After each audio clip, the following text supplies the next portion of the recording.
What is up, everybody? Welcome back to the stream. Doing my quiet, whispering, almost NPR voice. Hopefully this is all soothing. Be very relaxing for our ASMR stream. Go through and kill a hell of a lot of ninjas. What's up, everyone? Hopefully you're all doing well. Enough of that nonsense. Hey, it's Hayabusa. What's up? Listening to my nonsense right off the bat. Good to see ya. Alright, so, as I work on getting stuff set up, I'm plugging the old headphones, and hopefully the audio is okay. I'm always kind of leery with this new version of OBS 27 is what I've started using, and they pushed out the update to everybody finally.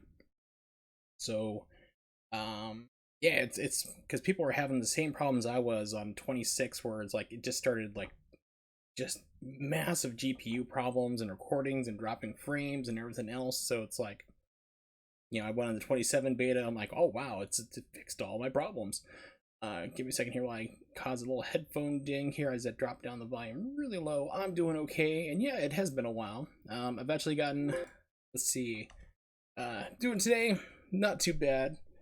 I did some yard work outside, driveway, fixed a little drainage issue we had up there. Exciting, fun things I do in my personal life. But I do have my awesome gaming computer now, which is really cool. So I'm actually playing the RPCS3 version, which is the emulator for PlayStation 3 version of Sigma 2, before the Master Collection comes out in like 4 more days, and I play it that way. But I'm just going through and playing casual and just relaxing. Tomorrow I am going to be doing some Bayonetta speedruns. I think because of my health and everything that's going on with it, I'm actually probably going to be doing Rosa runs. Just basically because it's just easier on my body that way. I'll switch over here, RPCS3, there we go. Get this launched up.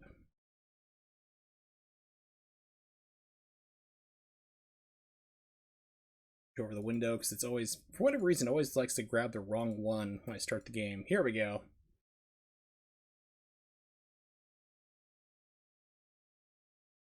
So tomorrow I'll probably be doing some more fun stuff outside, yard work around the house, because it's my days off. You know, the weekends I do get off with my job, fortunately. Not really the best thing to be doing when I'm allergic to sunlight, but I am that kind of weirdo, so it is to be expected. So, because this is the first time playing through Sigma on PC, technically here, via emulation, not the Master Collection, I'm not awesome enough to get it early. You do have to watch cutscenes the first time you've seen them, which really, I hate it when games do unskippable cutscenes. It's nonsense. It's Ninja Gaiden. The story is as deep as a puddle. Okay, so I went to chapter 4. I couldn't remember where I left off last week playing this. So if you're not familiar with Ninja Gaiden Sigma 2, and most of the people are going to get very familiar with it very quickly, it is a different game from Ninja Gaiden 2 for the Xbox 360. Let's turn off the extra preview window, see if that helps stabilize the audio a little bit. There are like little audio pops here and there for just loading parts like this. Other than that, in-game it seems to run fine. But this game is drastically different from the Xbox 360 version, in that there are a lot of reduced fights. Fights are either completely changed or taken out, or the numbers are cut in half. Instead of fighting 10 enemies, you'll probably fight 4. Usually 3 to 4 enemies per encounter. It's very rare to have 5. Mostly because the PlayStation 3 just could not handle it. Didn't have as much RAM as the Xbox 360. This is not like a fanboy thing. It's like literally, there wasn't enough RAM to do it, which is why they had to drop it down on the speeds.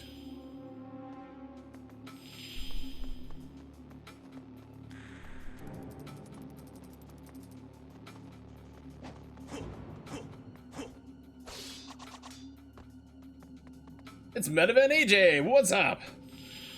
The niche action games. Actually, yeah, I've actually been speedrunning Ninja Gaiden 3 Razor's Edge. Against all logic. No, stop making me look the game. I don't give a shit. Stop it. Wrong.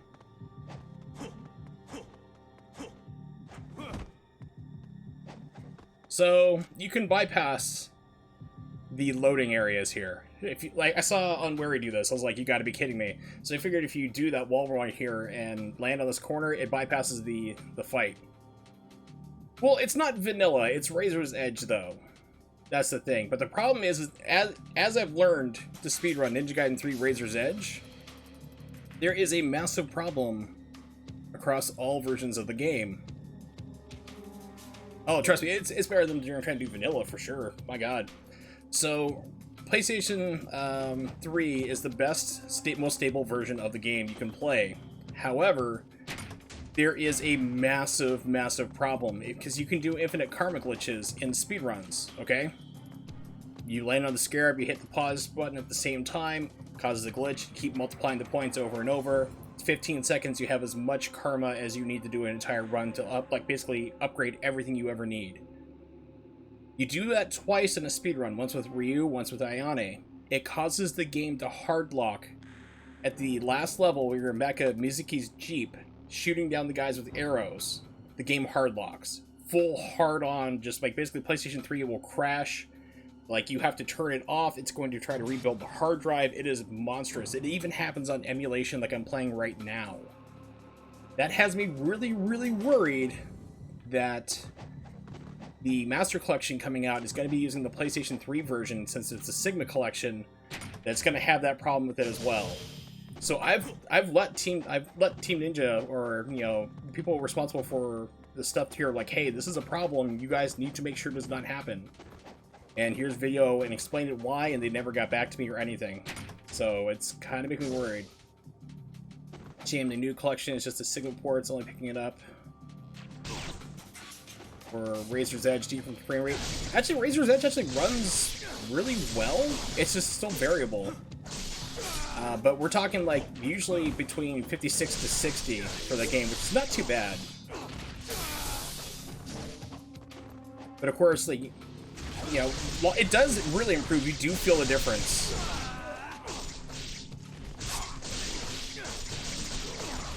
Because like because I've been doing a lot of emulation stuff, especially with this is a brand new gaming PC I have. Let me turn down the volume. I think it's spiking over me.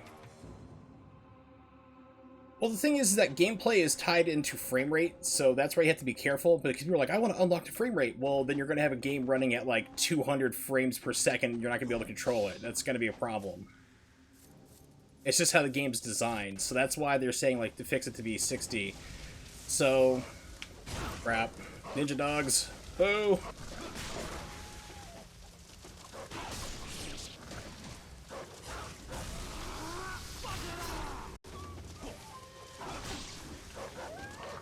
No! I'm ignoring my regulars because they're regular people. They are not awesome people. Like people I have not seen in a long time and are also Australian. They get special preferences on my stream. That is like a new thing I'm making up right now.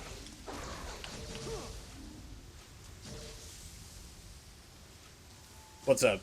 I hear you're there. But I've been trying to play and be entertaining at the same time. It's like I can't quite do it all just yet here. Good to see you, Jay. I know you've been there here. I know you don't approve of streams this late / early for you, though. I mean, making it better for you. No, but what I was trying to say here is that Ninja Gaiden 3 Razor's Edge, since I started like speedrunning it and lurking into it, the Wii U has problems where you have massive slowdown on the console itself. It's fixed in emulation mostly now if you have a PC strong enough to do it. And then the other problem is you have a major bug where every single boss can stop taking damage. It just basically doesn't care. You can hit it as many times as you want. Life bar is never going down. That's a big problem. Don't play the Wii U version. Xbox 360 version. It actually has a problem with the directional inputs, where the direction will automatically and just randomly invert itself. If you're holding right, the game will suddenly switch it to left. Left will be right. Up, down, down, up. There's no rhyme or reason, it just randomly happens. That's why I don't run the 360 version. It does have faster loading, it has that problem. PS3 at the time was the most stable version of the game until I discovered that if you do the infinite karma glitch in one full setting, one straight run, if you seem to reload, like if you quit the game, exit out, go back into it, reload your save, it seems to bypass the locking, the hard crash at the end of the game. But that's not really feasible. So it's like, crap, so every single version I've run into has a problem speedrunning that game. So it's like, oh my god. Alright, so getting back in streaming soon. Awesome, awesome. Been hoping that you've been coming back to streaming sometime, because I know you've been busy with university and such, and life and all the other things that go with it. New gaming laptop. Sweet. Yeah, I actually got a brand new gaming PC myself through NZXT, so I spent $3,500 getting it. So it's like, I am just been like over the moon about how well it's been playing. Playing to get Guilty Gear Strive comes out. I'm actually buying it for PC. I'm probably going to have to buy it for PlayStation 4 as well, because they're not having crossplay, which sucks. And we're getting slowdown here. Perfect.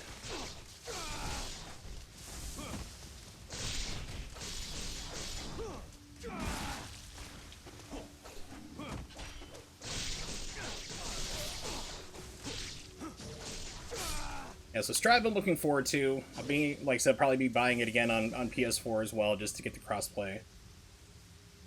Now to read Jay's comment here, friends said Ninja Gaiden 3 was really bad compared to the others. If we're talking vanilla, then yes. Ninja Gaiden 3 vanilla was a abortion of a game.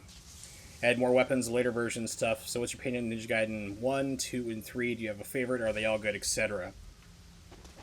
I am going to say they are all decent for what they are, with the exception of Ninja Gaiden 3 Vanilla. Exactly, as Metavan AJ just said right now, we don't really talk about that game.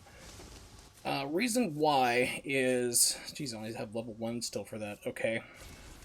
My theory is that Ninja Gaiden 3 Vanilla was an alpha release, because Razor's Edge came out 8 months after Vanilla came out. And if you know anything about game design and making games in the industry, you need to have a game finalized, ready to go to gold, which is where they go and send it off to be printed on discs, send it off for bug check verification through the console makers, make sure it's not going to cause your PlayStation to burst into flames, things of that nature. You have to have that done 2 months before it releases. So that means that they made the game final, Razor's Edge, within 6 months completed. You can't make that big of a change, the game, for how they made it there, unless you have it plot like made all the way from the start. So, Ninja Gaiden Black, also Nibix is here. Good knowledge, Nibix. Good to see you again here. So, Ninja Gaiden Black is, or Ninja Gaiden Sigma 1, which is going to be coming out very soon, is pretty good. It's a different game for sure. It is more based on exploration than combat. Combat's very simplistic. It's really good for exploring. The open worlds are really kind of cool. Not really open world, but it's a looped world. Like, I'm trying to think of the name for it and screwing it up. But it's basically, it's like you can go from one end of the map loop into each other. It's all interconnected at a certain point, which is really awesome. So there's a lot more exploration for that. Ninja Gaiden 2 became more of a action game, because people were like, okay, we want this like crazy hyper action violence going through. We want to have more combat. And I see that they've still broken the pictures in every version since. Damn, I'm going to have to go back and get the older version of RPCS3. But Ninja Gaiden 2 was very... I mean, it was like, I got really excited for it back in the day, because the first screenshot they had of it was Ryu with a scythe just lopping off a ninja's leg and full blood spraying everywhere. I'm like, oh my god, they're finally doing it awesome. So, 2 was a lot of fun. Sigma 2 is a completely different game, as I've gotten into it before. 3, Razor's Edge. It's actually not too bad. Most people, I think, have kind of like realized that it's kind of grown on them. As the game's been out for all these years, it's like, it's not as bad as people really think it is. It's not that great, but it's not horrifically bad. Am I playing the collection? No, this is actually emulated on RPCS3, which is why the picture is screwed up, because for the last week, whatever builds they've been putting out have broken the pictures kind of like this. I wish I was playing the collection. But my ultimate pick for my favorite would be probably... I would have to say Ninja Gaiden 2 on the Xbox 360. Yeah, there's no screen tearing. Yee! So, Ninja Gaiden 2 on the Xbox 360, just because it's a much more challenging game. It really is. You have a lot more people coming at you, a lot more frequent fights. There is crazy projectile spam. You have to watch out for that. So that did get toned down in Sigma, or Sigma 2, I should say. Sigma 1 for the PlayStation 3 is actually a harder game. They did actually up the difficulty level a little bit.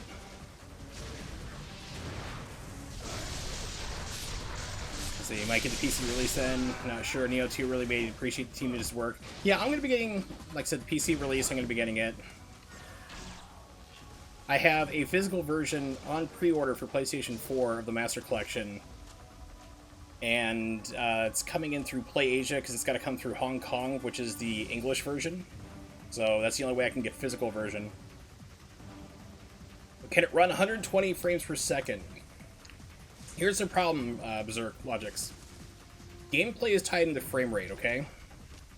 So if you're running past 60 frames per second, your game's going to be running that fast. If you're running 120, the game's going to be playing double speed. I can't actually play this at 120 if I wanted to, but we'll be playing double speed. That's not going to work out too great.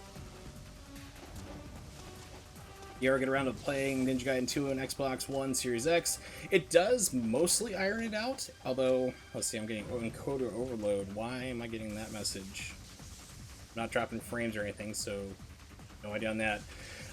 It mostly irons out the problems with, like, the slowdown. Like, for example, the staircase climb, the infamous staircase at the end of the game, is actually mostly ironed out unless you get a whole crazy amount of people on there. I saw a guy stream it the other day, and he was on a Xbox One X, not the Series X, but the Xbox One X, and he was basically just like looping them all, just trying to get as many people as he could on screen, and the game was starting to chug and slow down. So it can still slow down, but if you're just kind of doing normal gameplay, it runs full speed, which is pretty nice. Oh yeah, another difference here for Sigma 2 is that you cannot upgrade your weapons at any point in time. You have to wait for the blue statues to do it. Only blue Muramasa statues will let you upgrade your weapon, so you just can't dump all your money into a level 3 immediately. Kinda sucks.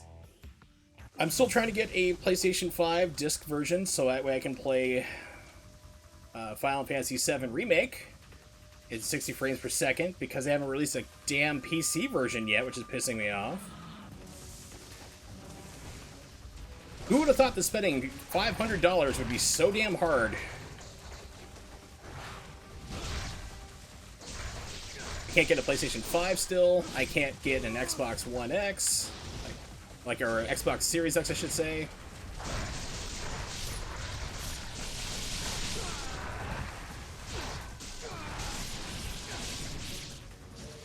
So it's kind of a pain in the ass. It's 7 months out. Scalpers, they're only selling them online. I don't know how it is in other countries, but here in the United States, they are only selling the new consoles online, where basically bots just instantly snap them up. I was in a queue for Sony's PlayStation, like their official one, and it was like, okay, as soon as the page reloads, you'll be able to go through and, you know, you'll pick the, I could aim up and down, I guess not. Like, just basically the page reloads, then you're going to be taken right to where you can purchase the game, like purchase the system. I missed the jump, I'm trying to get the skull. As soon as it reloaded, it's like, okay, here you go, you're next up, reloading right now, boom, reloads, instantly sold out because bots snapped them all the fuck up.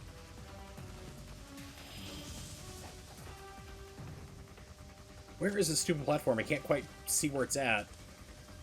I don't have a free look.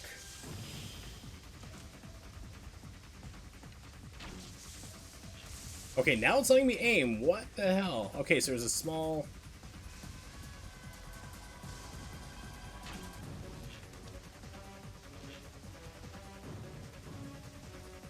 Okay. Owner of a Series X, really lucky because I have versions of the game. Yeah, exactly. One of my coworkers he got the Xbox Series X. He just managed, like, as soon as they announced it, he ran and bought it. Like, he ran and put down a pre-order. It's kind of like what I did for PlayStation 4 back in the day. So he got one that way, but he's like, he knows how damn hard it is to try to get one of the consoles here, so... So you can get in NES real easy, huh? Okay, but yeah, but I want to have like a disc version because I like physical media because I'm an old person, but also just because digital has problems. I mean, if they, like the PlayStation Store shutting down, they close it down, you lose all your games unless you have them downloaded. Tough shit. Because even if like they stop the ability to sell it, you're still going to take those down someday. You're not going to be able to get them anymore. So that's why I like have physical copies of games, so you always have it no matter what, unless BitRot sets in or something crazy. But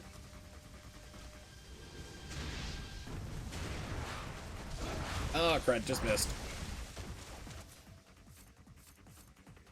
One person still prefer physical media. Get it? Sweet. Disc version wouldn't run if stores shut down. Right, probably. And that's what they're also finding too, is that with the different stuff that they have, like the I'm trying to think, like the CMOS update, they found that like no matter what, like even if like you don't have a connection after a certain date, the system's just not going to work, which is something you can fix through an update. But it's got people very, very concerned, and myself included. And that's not just a Xbox thing; it's also on the PlayStation. They're doing it too.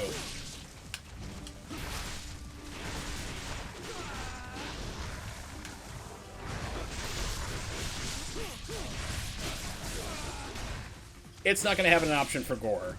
People are like, I don't know where they're getting this bullshit about it here, and I'm sorry, I'm not saying you're full of shit or anything like that here, but there is no option for gore. There's never an option for gore. This game is designed to be this way because of RAM limitations for the PlayStation 3. That's the whole thing. People are like, oh, they're just censoring the game. There's a reason why they went with this choice here with the purple mist spray, and why you don't see any bodies laying on the ground here anymore. No more Van Gels. PlayStation 3 did not have enough RAM as the Xbox 360. So, when they went to port the game, they quickly realized, oh crap, we can't do this here. We can't have as many enemies on the screen, we can't have all the limbs laying around, we can't have all the bodies laying around, we don't have enough to keep doing that and run the game at 60 frames per second, and because the coding is done, the frame rate runs at the game speed, it's a problem. So how they fixed it was they made the purple mist. There's no real whole lot of blood spray staying around anymore. That's gone because it's taking up RAM assets. Free that up. Get it out of there. Same thing is you don't have limbs laying around here anymore. That's why they explode the purple mist and so forth like that, because it saves on RAM. You unload something, you have RAM back to function. That's why this game was quote-unquote censored. It's because they just didn't have enough. It recently came out to light there was actually a prototype for Gears of War 3 running on a PlayStation 3, and I've seen the video of it. It is a legit thing that you can do, but it only works on a dev unit, which has the same amount of RAM as an Xbox 360 does. And that's the only way you could run that game. So it's like, it's hard-coded into the game. Now, are modders going to turn the purple mist red? Sure, you know they're going to do that. That's going to be like a day one fix that's going to be pretty easy for them to go in and figure out and change it around. Making the game like Ninja Gaiden, like for the Xbox, where you have limbs laying around, blood splatters everywhere, no. That's the entire game overhaul for how it's designed. That's not going to be functional. It's not going to be possible. So Ninja Gaiden, they did have it for like the Vita. It did have an option for it, but it was designed that way. And Tecmo came out and said, hey, we lost the code for a lot of stuff. They lost the master source code for Ninja Gaiden Black. They lost the master source code for Ninja Gaiden 2 for the Xbox. They lost some of the code for Sigma 2, but were able to rebuild parts of it. So they probably lost the Vita source code as well. They probably don't have it, just deleted it off, because it's what video game companies used to do, which really sucks. So modders are going to be able to put purple to red, but fix the game to be like 360? It's not going to happen. Stay about to do a cheeky stream, get catch you later, that's cool. Yep, that's the reason why. Go forth, MetaVNAJ. Thanks for dropping by, of course. But now you can go forth and be educated. Know about why things are the way they are, from a grumpy old American. RB. So it's going to have the DLC.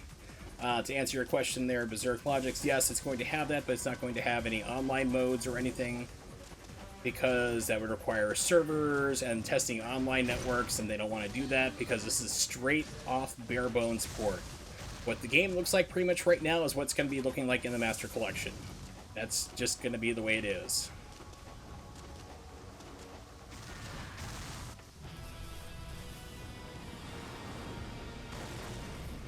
It's like zero effort, and people are like, oh, good, if we buy this game, they're gonna make a Ninja Gaiden 4. No, there's no guarantee about that. Buying a game does not mean that it's gonna be their success to it. I mean, when you look at like stuff like, for example, the Tomb Raider 2013 Tomb Raider. That's right, I don't have a level 3, I can't do it. Crap. It was a good game. It sold a lot of copies. But then Square was like, you know what? The game's it's a failure. Nobody likes the game whatsoever here. We sold 8 million copies. It sucked. And people are like, whoa, wait a minute here. If you sold that many millions of copies of the game, why are you calling it a failure? Because they wanted to sell 15, 16 million copies. It was like, okay, that's unrealistic. And that too, exactly. It's like, okay, how many people are going to buy Ninja Gaiden 4? These games are a very niche set of games for people like myself who like hardcore action games. We are not the majority of the people who would like to play games like this. And that's the other thing, like you just mentioned here. It's all about money and everything else. And like, okay, well, who's really going to play it? The dedicated will buy it, yes, but you're not going to have a massive 5-6 million seller like you would for a Tekken series or a Minecraft or whatever it is the kids are playing these days. As an old person who I don't know anymore.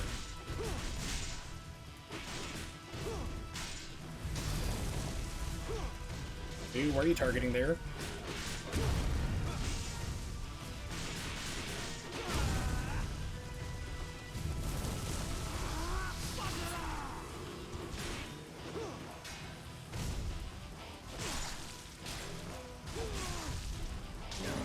Well, then also, like, too, like, people are like, oh, I want a Ninja Gaiden 4. Okay, that's neat. The last time people wanted a Ninja Gaiden game, we ended up with Ninja Gaiden 3 Vanilla. Then they did it again, and what we end up with? Ninja Gaiden Yaiba.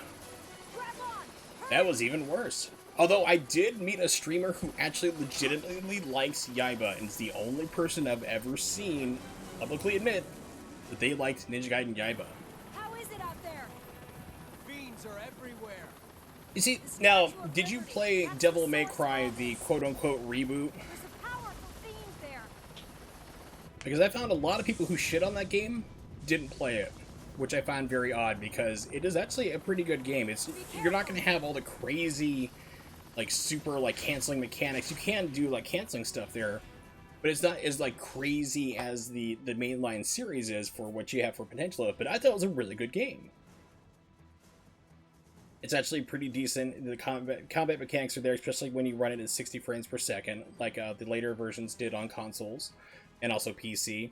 It was pretty decent, and a lot of people I've seen complain about, like, it's Dante. It's like, the guy's not Dante, and he's an asshole. It's like, okay, did you play the game? No? Well, then fuck you, shut your mouth. It's like, it's like when you go through and you play the game in full, he changes. He becomes a decent person. He actually finds, you know, a reason and to stop being angry and to have his life explained and finds a purpose.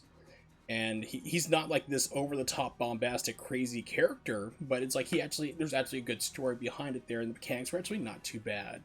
I actually liked it better than Devil May Cry 5. I know it's blasphemy to some people, but I did not like DMC 5. I liked it once I finally got Dante, but that was halfway through the game, and having to play with V, oh my god, I wanted to shoot myself in the face. I hated V so damn bad. Mr. Hot Topic Edgelord is just a weird person to control. It's just, I did not like him. They force you on him so much. You got to play as Dante again? That's when the game became fun. But at that point, I'm like, I am just burned out.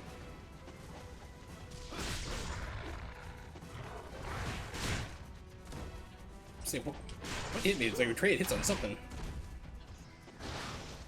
Whoa. Yeah, Nero's not bad. I never minded, like, I did not mind him at all in Devil May Cry 4. Although that game is, like, clearly an unfinished game. And that's another funny thing that people will, like, get really upset about when I mentioned it. Is Devil May Cry 4, along with Metal Gear Solid 5, are unfinished games. People are like, no, they're finished. You just know what you're talking about. Like, the game's not finished. It was rushed out the door. B was a cool idea, just didn't really execute pretty well, in my opinion. I am playing terribly. Which is what I do here on my streams. I play mediocre games. I play games mediocrely. Yeah, it did have a really complicated franchise, like stuff in the franchise, but it was literally like, crap, we got to the end of the game, now what? Play through it backwards as Dante, keep fighting the same bosses, we were not going to explain how they're alive again. Yeah, then just end. It was really weird.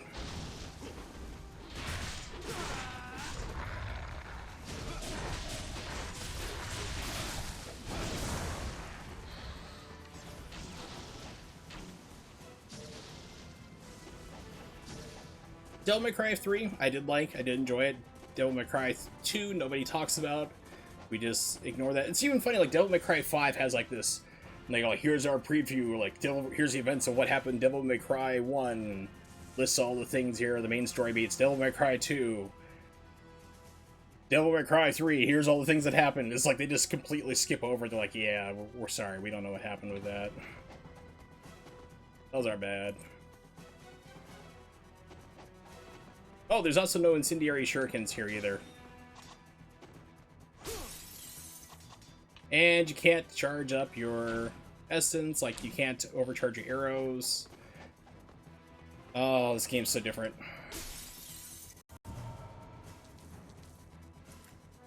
It is. The very first Devil May Cry was, I mean, a lot of people already know the history behind it, and that it was actually supposed to be a Resident Evil game, which is really weird. They're like, okay, this is not Resident Evil, you've created something entirely different, but it's neat, we're going to make it its own game. We want you to finish making it. And that's what became Devil May Cry.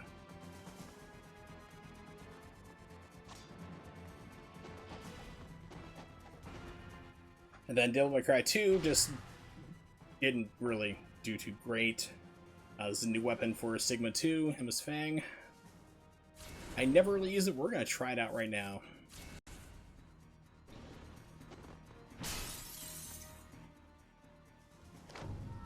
Three was really good. I actually played 3 vanilla when it came out, and I had just played through Ninja Gaiden, where I played vanilla 3.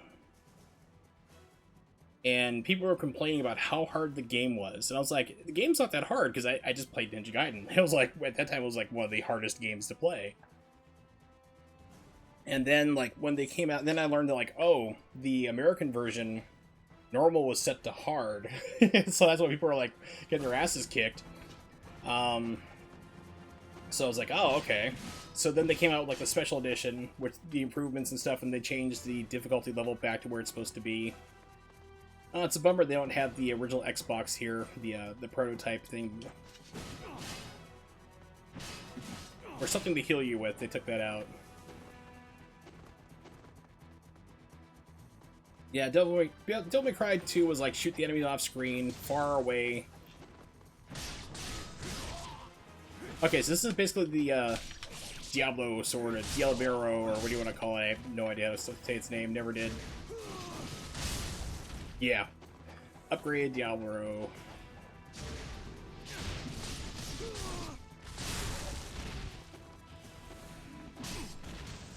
Okay, so we're slow to start. It's got a sweet looking, though, Izuna.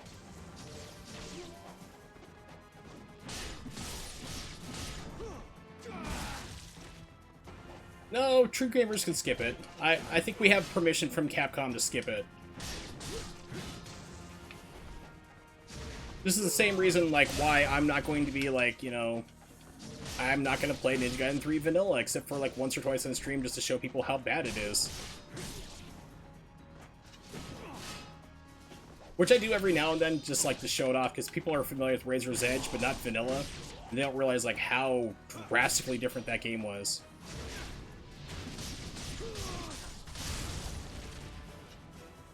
Is everyone dead? Everyone good here?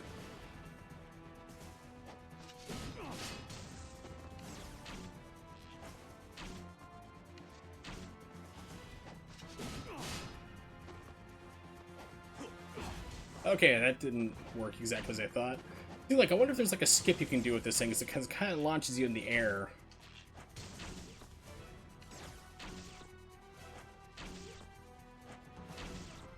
4 arrows to the noggin, still alive. Never played Ninja Gaiden 3 Vanilla, that's good.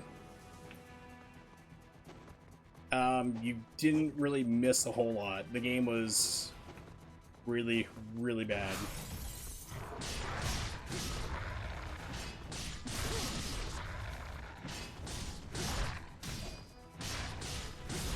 Here's a new weapon, by the way, you're at level 1, and you're gonna have problems killing everybody, so don't use it. The only vanilla that had hero mode. Actually, I don't think hero mode was in vanilla. I believe they added that to Razor's Edge. Because Ninja Gaiden 3 vanilla was ridiculously easy.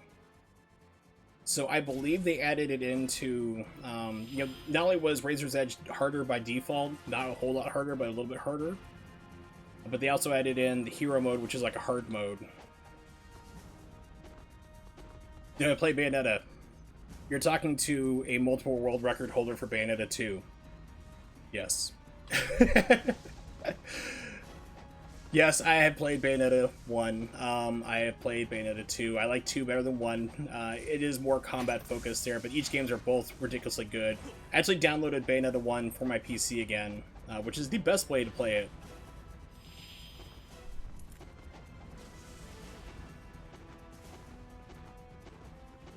I'm actually going to be playing, I'm going to be doing some Bayonetta 2 speedruns tomorrow night, actually. Be doing some Rosa runs. Oh, jeez.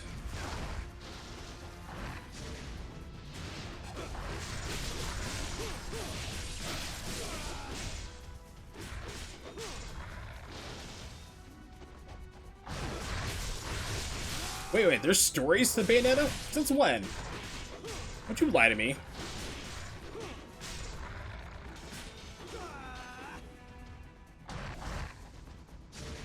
Yeah, we're all waiting for Bayonetta 3. For almost 42 months now, we have not seen or heard a thing about Bayonetta 3. Other than, like, we swear it's still coming, guys. Trust us.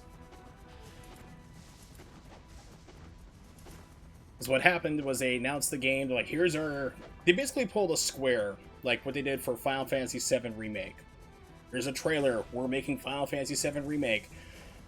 Oops, we need to really focus our talents and resources on getting Final Fantasy 15 out the door, which has been a cinematic problem for 10 years because we keep putting Nomura in charge of games and he can't focus for more than 2 seconds with his ADD problem. Then they finally got done with that and went, okay, now we need to start working on it, which had everybody worried because they wouldn't say a thing about Final Fantasy VII at all. And then all of a sudden, after like 3 years, people were like, well, okay, we're looking to hire a leveled planner. It's like, that's what you do before you have a, like, pitch for a game. Like, okay, how's the levels going to be laid out and so forth, and a storyboard artist. And people are like, oh my god, are they just starting the game now? What is happening? And that literally was the case. They didn't start working on Final Fantasy VII Remake until, like, 2018. So, and it turned out good in the end. I mean, I love Remake. I did not like Final Fantasy VII at all. I'm not a Final Fantasy VII fan, but I did like Remake a lot. I thought it was really fun. I enjoyed it.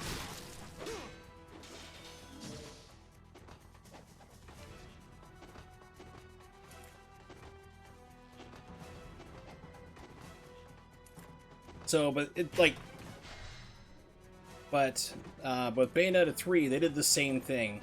They came out with a teaser trailer, like it's now in development, and then nothing, and it's been quiet ever since.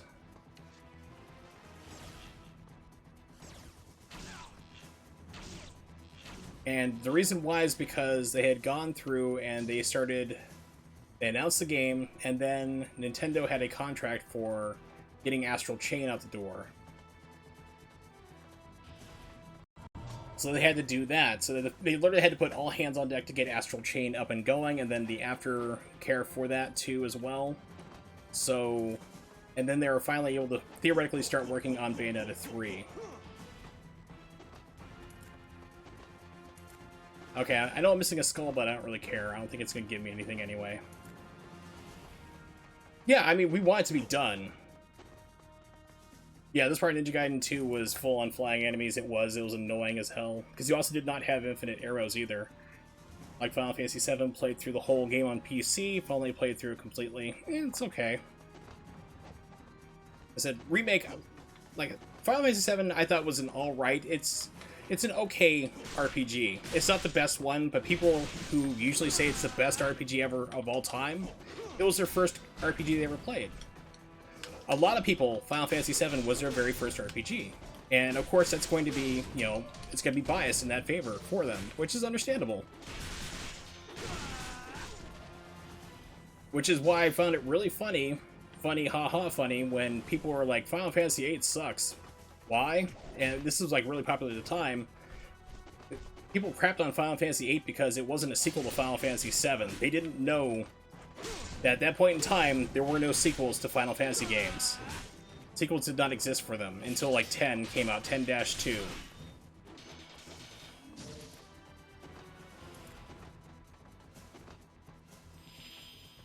Gosh, man, this centering camera thing is a pain in the butt. Now, 8 is fun. I did enjoy 8 a lot.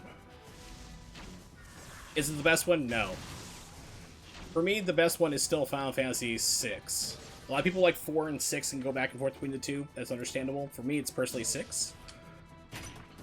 That was a lot of fun. Let's see here. But yeah, 9 was pretty good. I don't really remember. I have like gaps in my memory playing Final Fantasy games. Like, I don't remember playing 9, except for like the very beginning opening. I barely remember 5, except for the main character's name with Butts. 4, all I remember about was the whale on the moon. And that was it, really. And Cecil, I think, was the guy's name, or Cecil, depending on your region of the world. Furry fantasy. Okay, Jay, that makes sense for you, buddy. Yeah, I can understand that now. I can understand your hot take on that. I'm not judging. I just understand. But yeah, they're pretty good though. I definitely like the series going through. Resident Evil, I did like them. They're okay. 7, you definitely want to play it in VR. 6, I did not like whatsoever. 6 was just too many ideas and they couldn't stick with one of them. They're like, oh, we're going to have it be a stealth game. We're going to have it be an action game. We're going to have it do this and do that and quick time events. And it's like, just settle on one and run with it, please. Pardon me. I have not played Village yet, or 8. But they're okay for what they are. Found the Crystal Skull, search for these low and high. Oh, he gives me a discount for them. I see. Okay, that's what they do. Neat. Code Veronica is not one you hear most people mention. I like Code Veronica. I think it's actually a pretty decent game. There were some neat things they did with that they've not done with other games in the series, like the ability to run up and down stairs without having to hit a button. I thought that was pretty neat.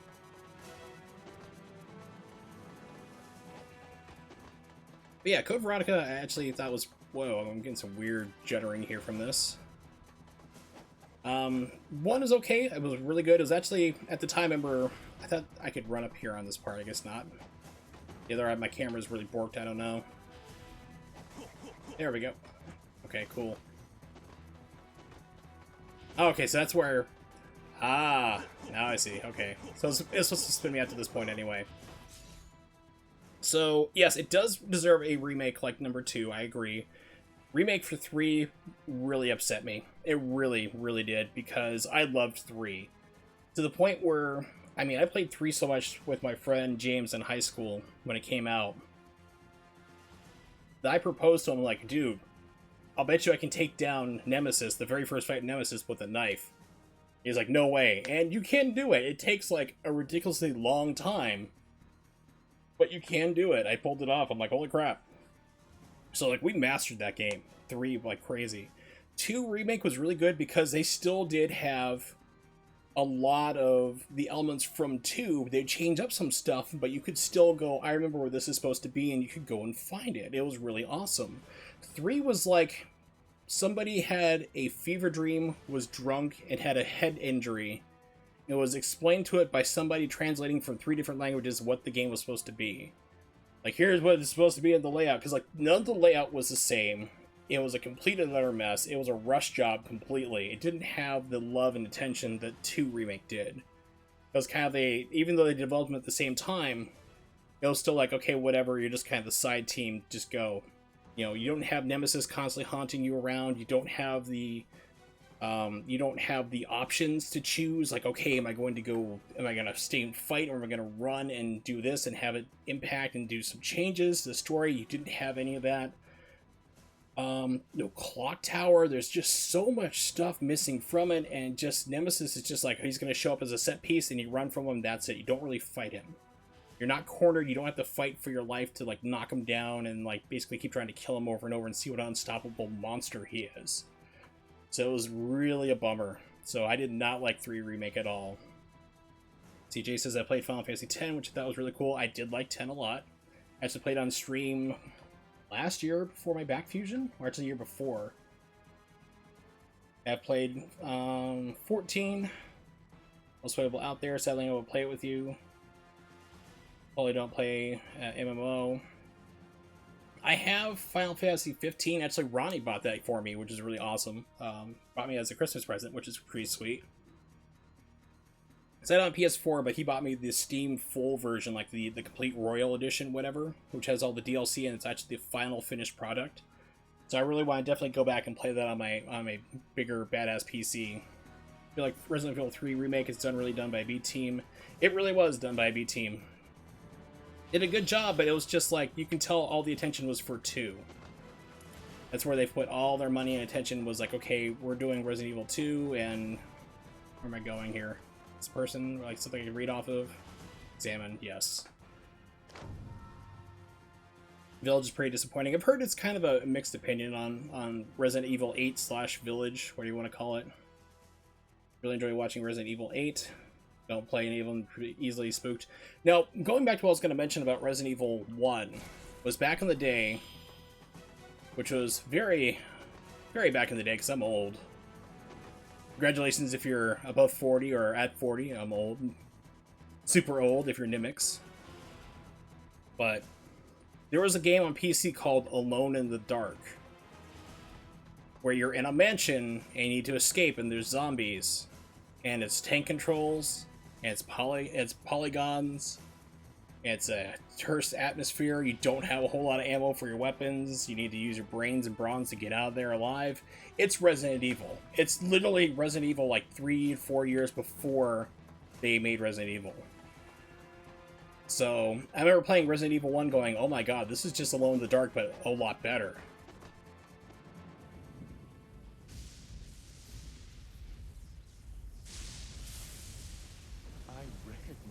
Village continues the trend of Biohazard in a very promising way. So I'm really bummed that Resident Evil 4 is getting the remake treatment already.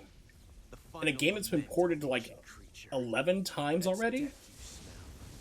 And not too long ago, we even got like 2 or 3 years ago, it got HD upgrades. It's getting the Resident Evil 2 treatment. I'm like, do Code Veronica. You know? Go back and do that. It's a linear game, oh jeez. See, 7 was kind of okay. There were some puzzles and keys you had to find. But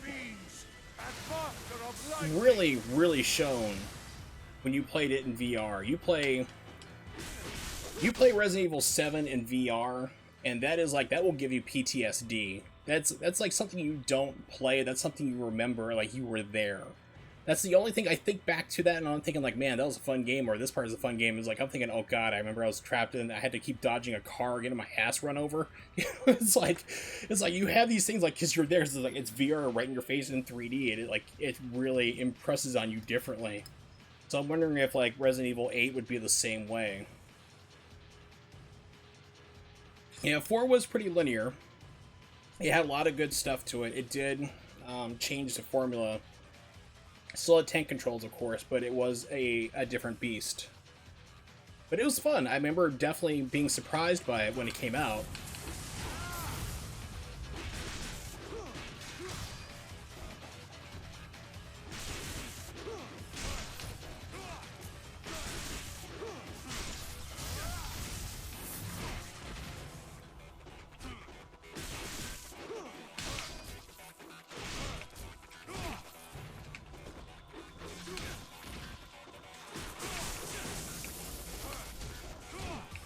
Uh-oh.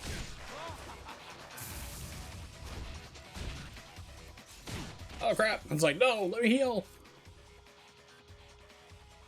Never thought linear was negative in video games. Badly done. You can do it right, and you can do it horribly wrong. For me, wrong example, Final Fantasy 13. Really, like, I didn't like Final Fantasy games for the longest time. I still not really... 15 was okay when they finished it, to be honest. But it was just... like 11, no, see, 11 was online, 12 was like an MMORPG, but offline. It was really kind of weird in its combat structure. I'm like, okay, I'm not quite getting this. Then 14 was online, and then 15, like I said, wasn't really finished. Half-baked ideas. They did finish it like a year or two later with all the stuff that was supposed to be in there, which is actually not too bad, but you don't really have towns and stuff you finish. Like, you have gas stations. You visit like 1 or 2 towns, but you don't have all these stuff like you would in the original the original Final Fantasy games. It's like, it's just gone. It's just kind of, you can tell they rushed out the door to get it done. Like, okay, we've been spending 8 years, Nomura screwed up 8 years of doing this shit and wanting to turn it into a musical at one point, which is legitimate if he tried to do. We've got to get this game out the door. So that they do what they did to it, I understand. I'm hoping 16 will bring things back to the form. We'll see. That Resident Evil shows promise. 7's favorite game to watch for a while. 7's fun to watch, but someone doesn't play the game itself. And like how they ruined the God of War. Yeah, God of War, the PlayStation run, is another game that people think I'm nuts for not liking. It's the same thing. It's like, okay, you've changed around how the mechanics go. You go from this 3D moving hack and slash game, kind of like these games, and then you turn into tank controls, close up behind. You can't see what's going on. I'm colorblind, horrifically colorblind. So you have a small indicator that's supposed to be changing colors, I've been told, to red to let you know when a bad guy's throwing something at you, and I can't tell when that is because I'm colorblind. They didn't put a goddamn mode in there so I can see it. So, yeah, I do not like the God of War for PlayStation 4. The story for it was really good. I liked the story for it. I thought it was great. The gameplay sucked. It was terrible. I did not like it. Not one bit. Just get him off me.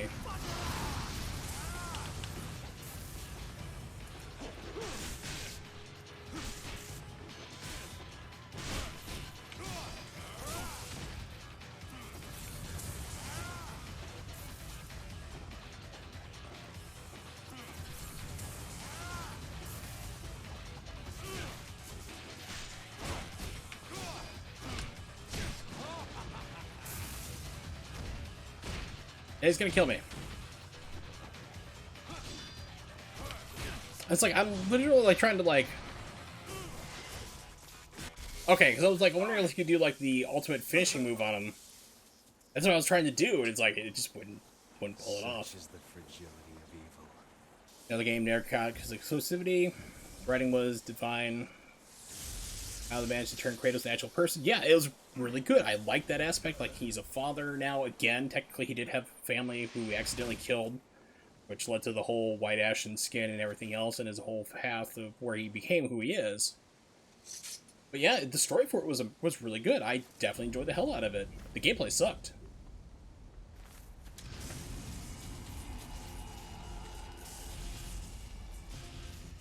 Oh man, I forgot the Statue of Liberty fight. That's an addition for Sigma. Another game that really pissed me off, that people really seem to love, and I don't like it at all, is The Last of Us. That's a game with another phenomenal story. I've actually pulled it up on YouTube and watched, you know, you can watch like a 3-hour supercut of all the story explained, and that's a really good story. Game sucks. It is glitchy and shitty controls. The stealth doesn't work. It's broken and buggy. Even the HD version on PlayStation 4 was busted as hell. And people are like, this is the greatest game ever. I'm like, what are you playing? Because I streamed it before just showing how busted the game was. And people are like, oh my god, why is this happening? It's like, yeah, it's not that good of a game. Great storytelling? Hell yes. Controls and stuff like that? No, not even close. Gameplay, for me, has to be there. I mean, it has to be there in order to play a game. Like, you have a game like a Shadow of the Colossus, okay? The original PlayStation 2 version ran terribly. You had dropped inputs galore because the game ran at like 15, 20 frames per second. Usually it's close around that range there. And the the inputs was even less for that because it doesn't match up correctly. It was a problem. Then they came with the PlayStation 3 version. I'm like, sweet, they're gonna fix it. Nope, still the same control problems. The game controls like shit. It's got massive input delay to it, and you just dropped inputs galore. I've heard that the PlayStation 4 version, if you play it on the PS4 Pro, which I don't have, runs 60, and they fixed the control option so it actually works when you press the button. It's a cinematic game, looks amazing, plays like shit.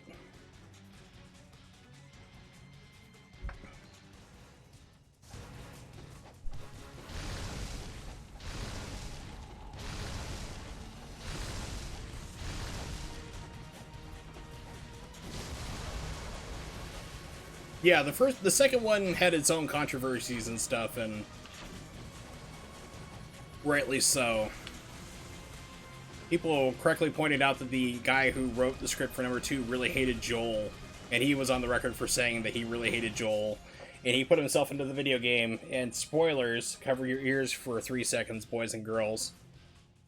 When Joel gets killed in The Last of Us 2, his character he put himself in motion caption for runs up, spits on him, and starts hitting him in the head. Shows how much he really liked the character of Joel. I mean, what a fucking asshole. You know, it's like, Jesus, dude.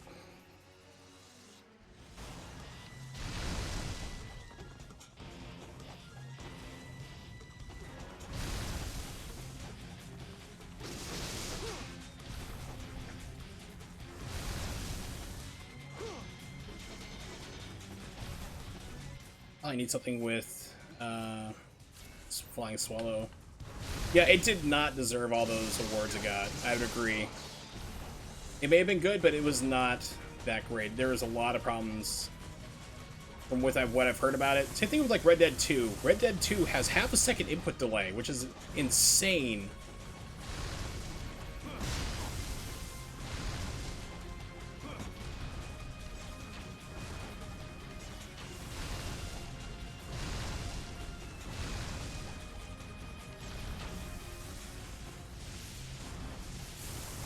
I have no memory on how to fight this guy.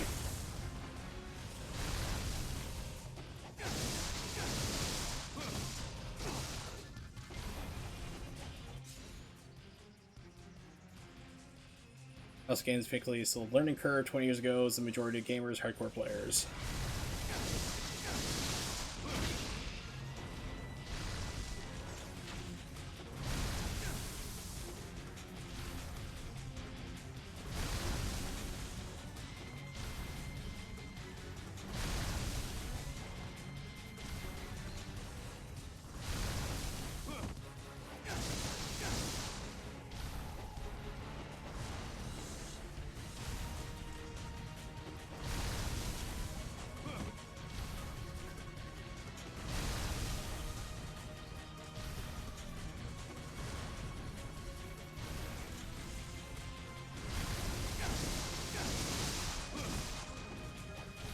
I remember someone once tried to say, like, aren't you, I'm trying to think of the word here for it. Aren't you offended that they're using the Statue of Liberty as a boss in this game to fight? I'm like, no, I'm not offended. It's like, it's a game, it's silly, who cares? It's like the same reason, like, why they supposedly didn't bring Metal Wolf Chaos to the States back in the day on the original Xbox. They're like, well, people like Americans might get offended by this game. It's like, it's the most hilarious game ever made. It's the most American game made by a non-American company. It's like, I would have bought the hell out of it had it come to the United States.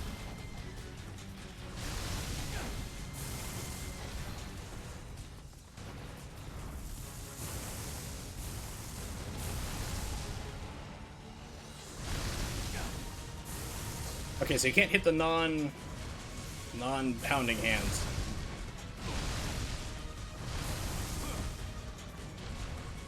Jeez, I'm doing terrible at this fight. Or me.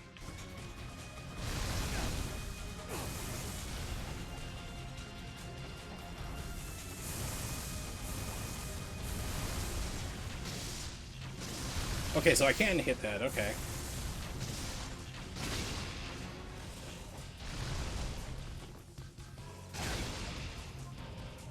For liberty! Where am I running this game? Emulation. Didn't look too glitchy. But yeah, this is actually RPCS 3.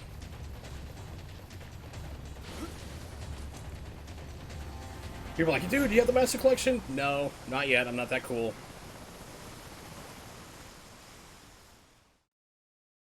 I mean, I'm not J cool, but yeah, I'm trying. My mom says I'm cool. It's dead.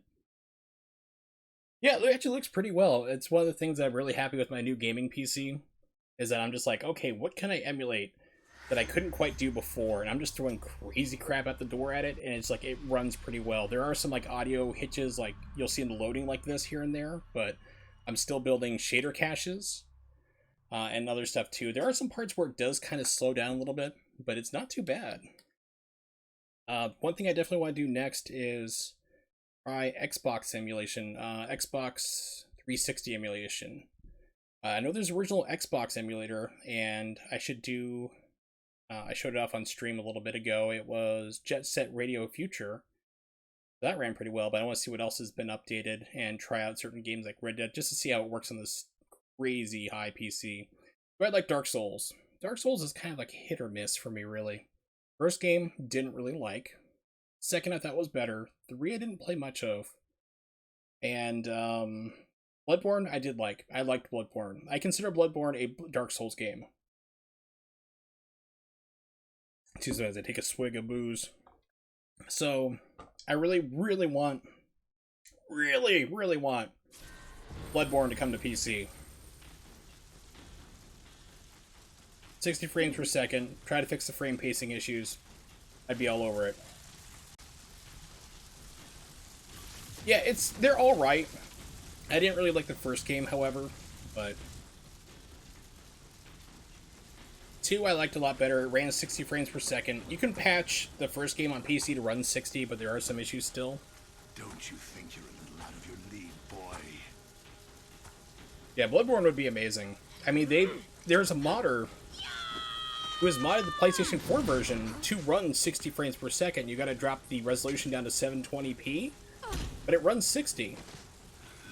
And you, of course, you have to have a hacked PlayStation 4 Pro to do it, but it can be done. And he's like, he's still waiting to see if From Software is gonna put it on PlayStation 5 or put out official patch for PC, and it's still not happening. It's like, come on.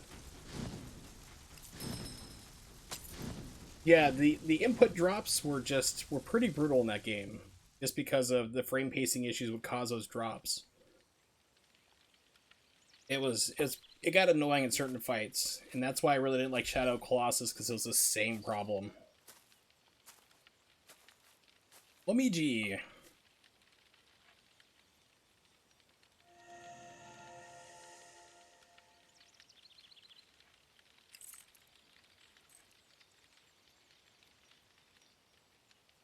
Sanji.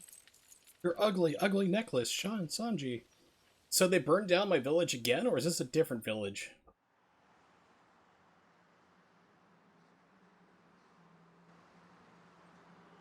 Waifu Gaiden.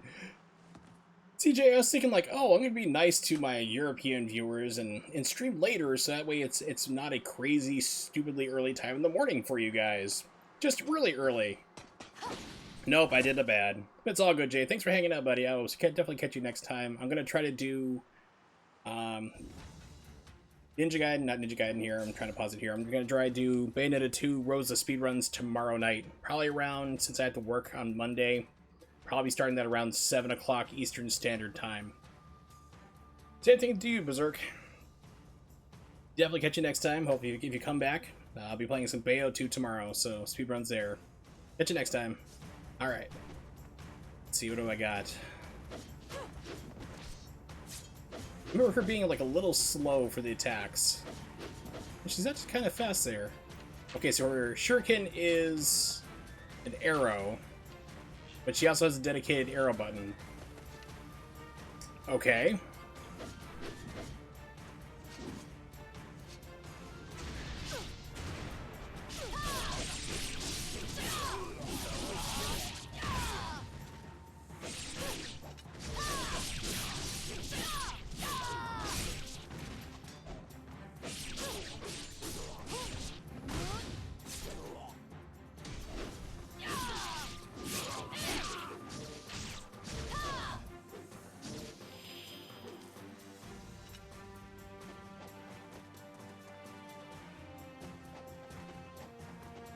I check what time it was started today. 10 p.m. Yep, 10 p.m. Eastern Standard.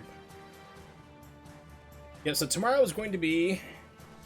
We'll be starting at 7 p.m. Eastern Standard Time. We'll be doing a Rosa run. Also, thank you very much, Berserk Logic, for the follow. I just saw that right now. Sorry about that. But yeah, so I'm going to be doing a Rosa run on that. I'm thinking I'm going to be doing probably hard. It'll be interesting, so... Yeah, so I used to really stream like every other day, but then working all day long, where I walk 5 to 6 miles a day, doesn't help things, so...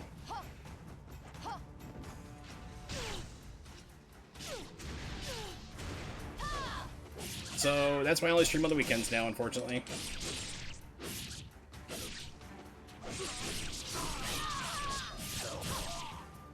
Yeah, the lack of gore is kind of annoying. Well, hey, I'm surprised these bodies actually stayed here. That's kind of different.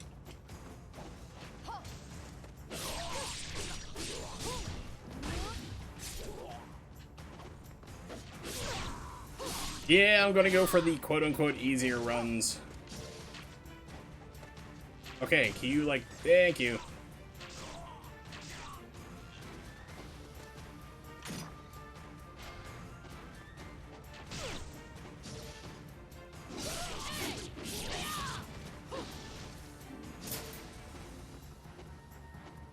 Well, it's just basically, it's like, it's just harder overall. I mean, Bayo is just slower. She's actually like, she does the least amount of damage out of everyone in the entire cast.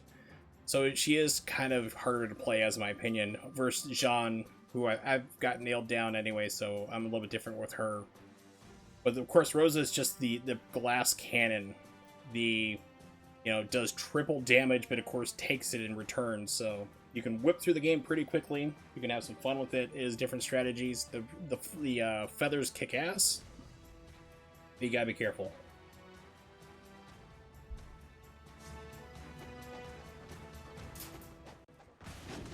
Okay, so I do have a 360 spin.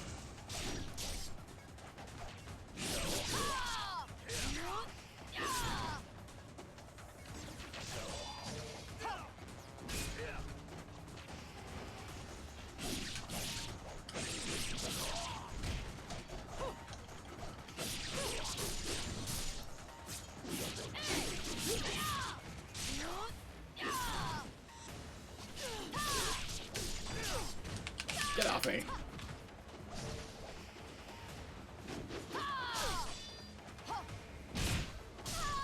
Okay, she's a little bit weirder to play with.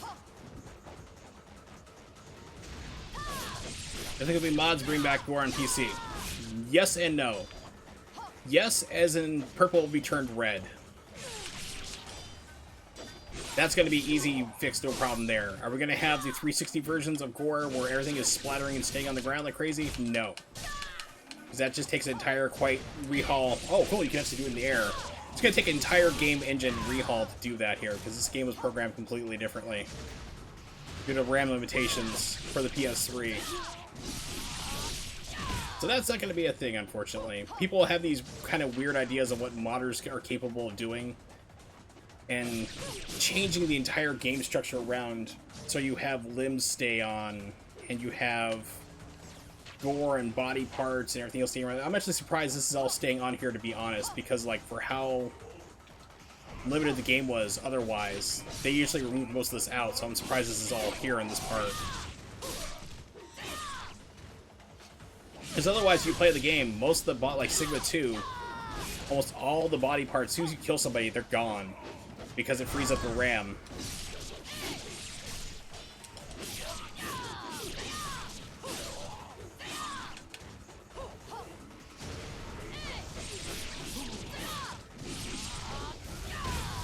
So you'll be able to have, like, you'll have certain things be put in. I mean, like, so you'll change the purple mist to red. That's gonna be a no-brainer type deal. But you're not gonna see, like, 360 levels of violence and gore and dismemberment. It's just not going to be a thing.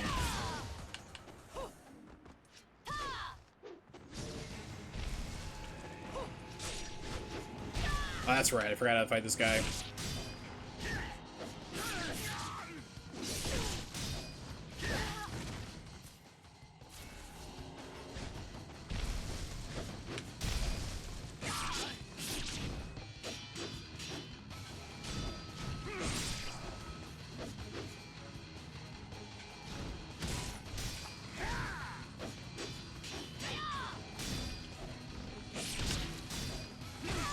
First guy is like mostly like you have to like dodge and then quickly try to counterattack, and she's not that fast. You gotta like really squeeze it in tight.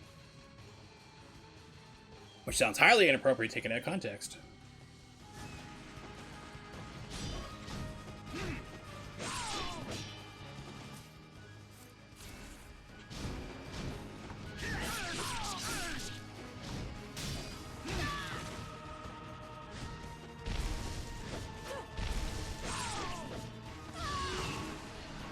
And he's gone.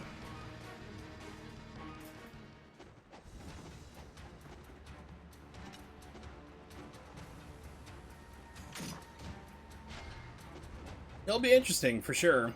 I have it. I'm going to be getting it on PC, and also have it getting a physical version on PlayStation 4, which is going to be coming through Play Asia, the Hong Kong version. So that way it's all in English. But it's going to be region free, and I have a physical copy of it that way because North America is not getting a physical release of the Master Collection for reasons unknown. So I'll be double dipping. I am just really worried about it though, especially with Razor's Edge, if that's going to be, because I have a suspicion it's going to be based on the PlayStation 3 version. And that has a major problem to it where the game will hard lock completely. I've even done an emulation at the end if you do a speed run on that game. So that's a problem. It's got me concerned. And something I've told Team Ninja about, and they've never gotten back to me about, like, hey, we're going to look at this and get it fixed to make sure it's not a problem on release. Nothing, just pure silence from them, which is not looking good. What's the difference in the Hong Kong version? Nothing. Absolutely nothing. It's just that it's a physical version. It's all entirely in English. It's the same release as you'd be getting in the United States. That's it. But the exception is that the United States or the North America is not getting physical copies, releases of the Master Collection. It's all digital. So I like to own physical copies of games. Especially with like servers shutting down and other fun stuff that goes on constantly. You know, you always have a version of the game. You always have able to play it even if they turn off the servers or the system dies or whatever, you're set. Reservation, if you will.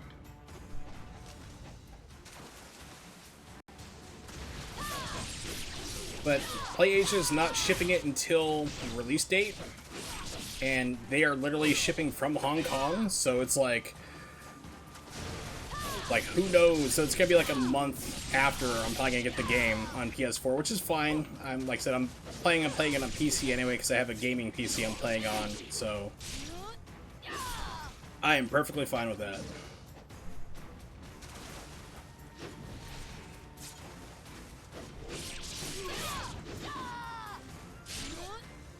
Hey Megmo, what's up? Well, yeah, it's not a bad idea if you want to make sure you just have a physical copy, you know, for preservation purposes.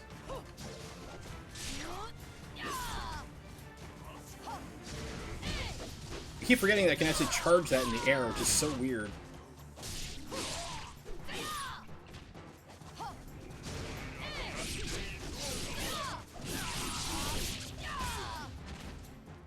Yeah, so I know, well, actually, a lot of people are wanting to get it on Switch, which is kind of surprising because that game, that version runs 720p, and they're not guaranteeing it's going to run 60. They're like, we're going to try to run it at target frame rates. It's like, that's not a good sign. That means that you're not going to be running full 60. You're going to have frame drops.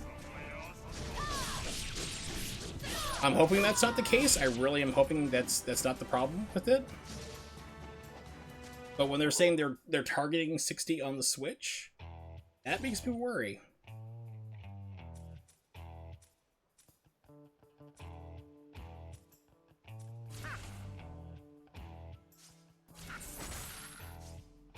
So that's why I picked up a PS4 copy. And am getting on, you know, PC as well, because I mentioned Super Gaming PC with the super fast NVMe drive that I'm currently rocking. You know, just reads 5 gigabytes per second. Writes 3 per second. Spent $3,500 on the PC. Should probably, you know, probably get games for it. I just like the fact that I'm like financially secure in a job, that I can actually buy things like this. I can double dip for games now and not even think about it. Like, I actually had to repair my car yesterday or the other day. There was a problem with it, with the rear latch to the car, and it cost $1,000 to fix. I was like, sure, no problem. Here's my money. You know, like, I knew I had the money. I didn't have to stop and like look at it and go, I don't know if I can pay rent and do all these other things. I'm like, yeah, I'm set. It's no problem. You know, it's like, it's crazy to be like in that position. And I also do the same thing. Like, I'm buying, you know, the deluxe version for PC like an idiot for Guilty Gear Strive, even though you can't get the game early that way, but you get the extra characters coming out and stuff. And I'm going to be buying it on PlayStation 4 as well because it's PC and it's not crossplay currently, so it's like, it's kind of fun to be able to do that stuff.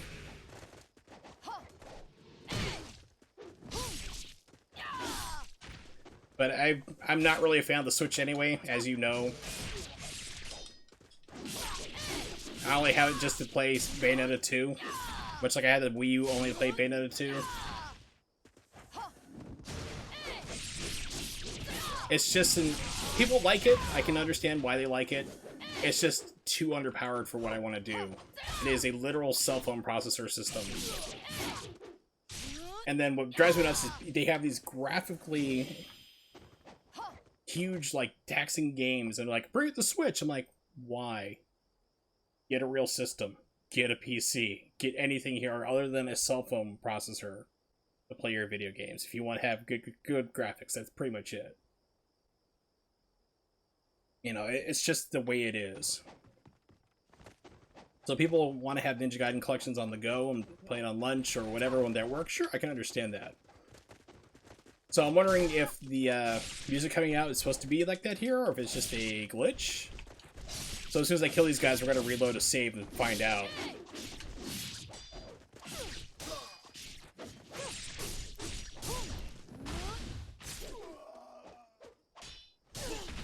But the Switch is just not a graphical powerhouse. It's not going to be. It's never going to be.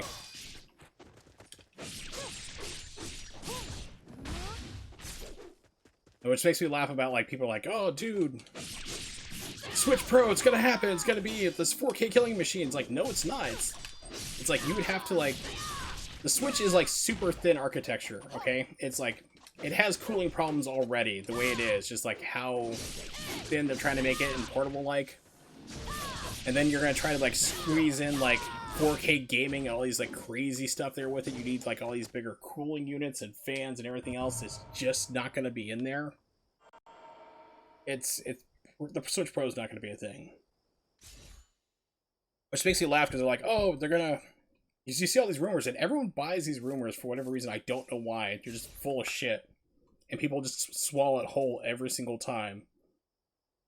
They're like, oh yeah, it's like, because Nintendo's gonna release the specs on it and talk about it a week before E3. Well, why would they wait for E3? Why would you do it a week before? That makes no sense. Especially when Nintendo's gonna be doing a presentation, their Nintendo Direct during E3. Why would you do it a week before? Sense. Gotta stop. Think about it. 2, they're gonna be releasing in September. They're gonna do it like real fast here, and we're gonna have by September. I'm like in the middle of a global chip shortage. The point where I can't even get Dell monitors for my job to put up in my building for where I work for IT. We're backlogged for them for 5 months. It is impacting cell phone cameras, car sales. Everything with a computer chip is impacted, and they're going to release a brand new console in the middle of a chip shortage that they've known has been going on for months on end. It's not going to be resolved until next year. No. It's like, people don't think about this stuff here. It's like, they're just like, oh, it's going to happen. It's like, okay, get an IQ above 60 and think about this for just a split second. It doesn't add up. It makes no sense. Now, if they want to say we're doing this for the future, like we're going to release this in a year, okay, sure, that I'll buy. I'll eat my words on that. That happens. But, like, it's coming out this September, bro. It's going to happen. Trust me on this. I know. The source, trust me. It's like, it's not going to be a thing. I just want to have Bayonetta 3 news at this point. It's like, it's what I'm waiting for. And like that with my anti-Nintendo ranting I've lost 2 viewers. I find it hilarious. Be like, oh, he's anti-Nintendo. Kind of. Nintendo used to be so good. It's gone to crap. That being said, I did like Breath of the Wild, and it is pretty awesome to play it on PC at 130 frames per second. Actually, I've got it running... No, let's see, what did I get? I got Breath of the Wild running at 230 frames per second. That's the maximum I got it going at. Okay, so I'm guessing maybe the music's supposed to cut out here? Anyway, I'm about to go into a boss fight.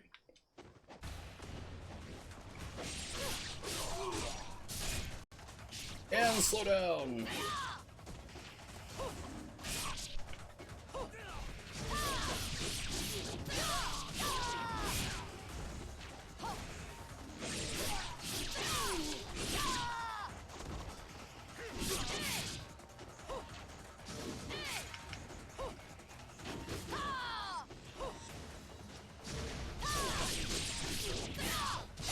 Yeah, actually, I didn't know that was coming out, actually. I'm like, holy crap, that's gonna be awesome. I want to pick that up for sure. Because No More Heroes is a game that I've been wanting to play. And actually, you can play it in emulation, but you need to have a DualShock 3 hooked up, and I just haven't done that yet.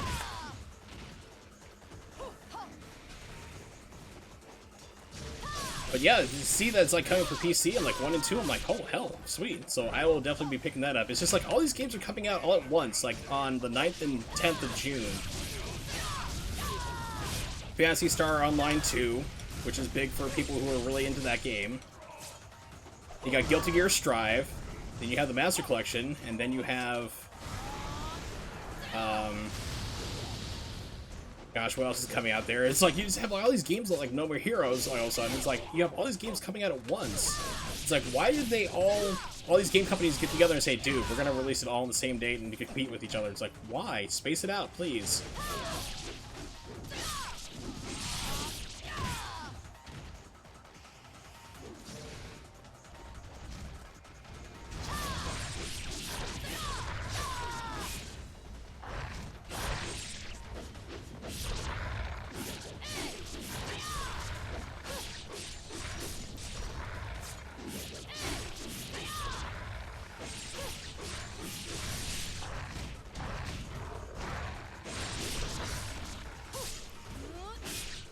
Yeah, it's like all these games, like not enough time to play them. It's like, why are they doing this all at once? Really turned down the game audio. It looks like it might be getting a little too loud. I'm not sure if it is or not. But yeah, it's just like there's just so many games and not enough time. I'm not really looking forward to PSO2. I remember playing the original Phantasy Star Online for the game, not for the GameCube, Dreamcast. And that was pretty cool. Back on a 56K modem back in the day on dial-up. But I don't really have interest to play number 2, but I do want to be playing Guilty Gear Strive. I am going to do a day 1 speedrun attempt. Crossing my fingers that Razor's Edge on PC was not built off the PS3 version, so it doesn't hard lock. It doesn't like hard lock and crash the system, so... You know, we're just gonna have... It's... And then when we pick up No More Heroes as well, it's like I'm gonna be spending a lot of money.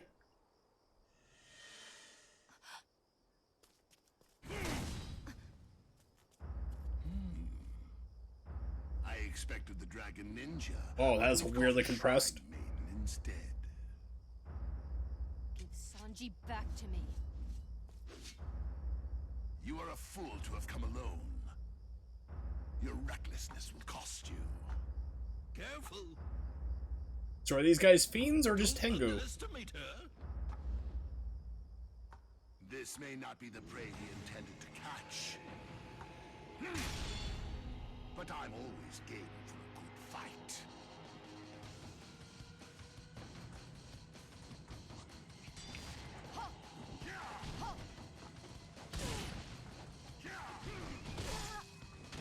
So I'm just trying to get to an area where like I can see what's going on.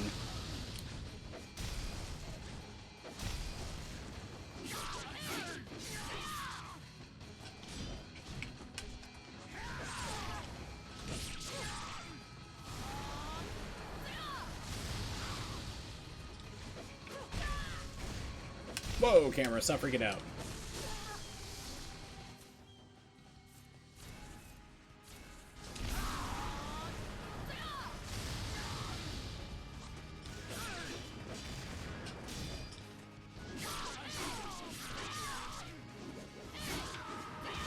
There we go. As soon as you get him down to like 1, it becomes easier.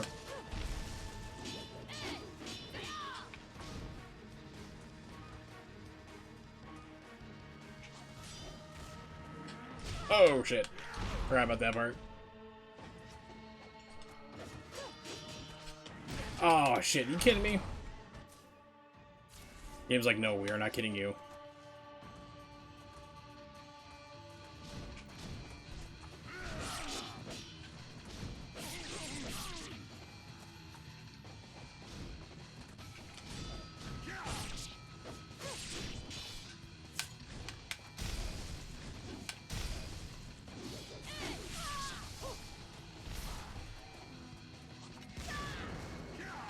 Whoa! What? I didn't even know that was a thing. Holy crap. See, usually in the past, I was thinking, like, I used to go after the red one first, and then tackle the blue separately, and I forgot why that was. Now I'm remembering why that was.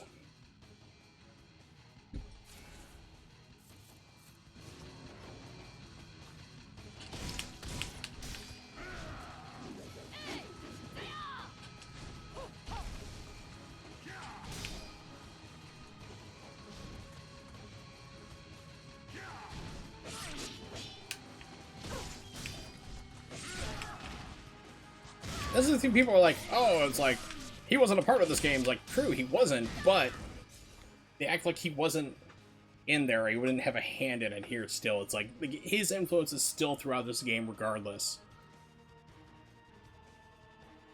He shits on this game and Sigma for whatever reason. Probably because he wasn't paid his bonuses for it. Which is what, another crazy thing I've seen online is people are like, trying to say like, oh, Tecmo is not releasing the the Ninja Gaiden Black and like the 360 version of Ninja Gaiden 2 because they hate Itagaki and they didn't want to pay him his royalties. I'm like, what? Are you smoking? Don't smoke crack. It's like, that's not the reason why. They don't give two shits about a man who's not worked for the company in like 15 years. 15, 16 years now. They don't care. He's gone. The people who were in charge at the time are gone. They legitimately deleted and lost, quote-unquote, lost the code. They deleted it. It's what game companies used to do, and they still do today. They're like, oh, we don't care about a remaster, just delete the damn thing. Free up space on the hard drive instead of, like, porting it somewhere else, putting it in a vault, whatever, put a USB drive, you name it. And that's exactly what they did to this game here, too. It's not a conspiracy or anything.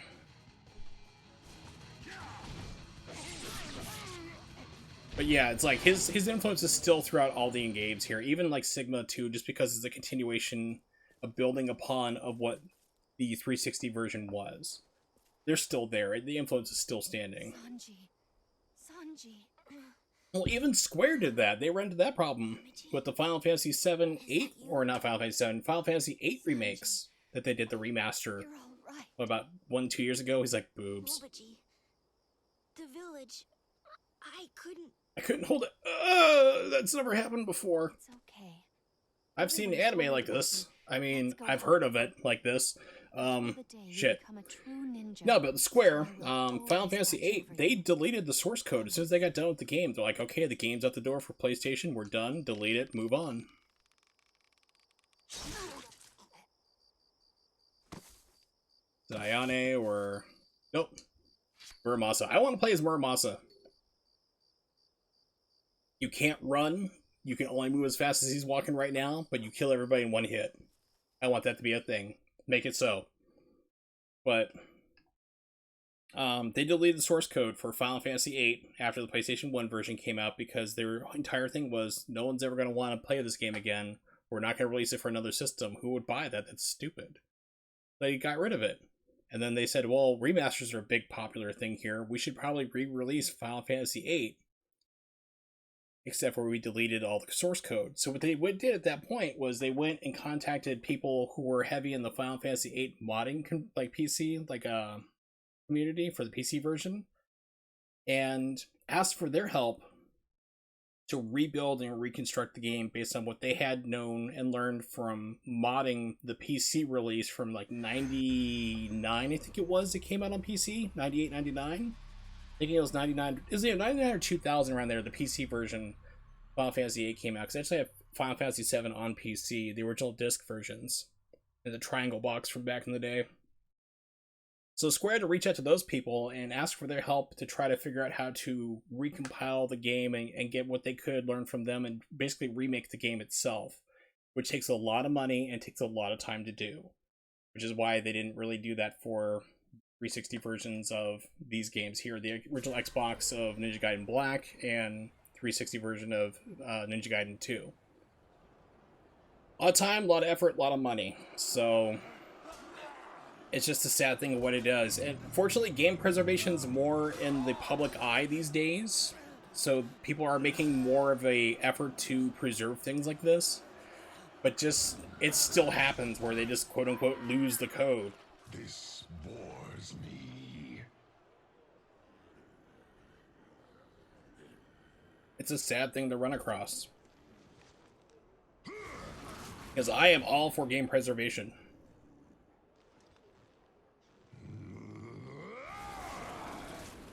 So fragile, the lot of them. So weak. I cannot. Yeah, here's the funny thing I find about Scott Pilgrim, okay? I bought it for the Xbox 360 and the PS3. This was a big humongous thing at the time, like, yeah, I'm gonna buy it, and I bought them for both, and I played them, and went, oh, I wasted my money. Scott Pilgrim vs. the World, not that good of a game. It really isn't. There's a lot of busted mechanics in that game that have improved in the time span since that other games have done it so much better. Like River City Girls. Great game, don't play it on Switch. Switch version is 8 frames of input delay for whatever reason, I don't know why. PC is 4. It's manageable and playable there, no problem. Switch version, which I bought it for, 8 frames input delay. It's insane. It's unplayable. They finally re-released Scott Pilgrim vs. the World. Anamanaguchi has been on the has been for it for years. Like, hey, you have our rights to use our music again. We give it to you. Just put out the game. And they're like, no, we're not gonna do it. Finally put it out. So many people, I remember online saying like, I never bought the game. I never played the game back in the day, but I'm gonna buy it now. I still didn't buy it. And when they did buy it, they realized, wait a minute, this game's not as fun as I thought it was going to be. There's major problems with this game. Like, you don't have the ability to block and do other things like hit people off the ground until you reach level 10. You have to grind your ass off in that game to get basic abilities. It is just super, super grindy.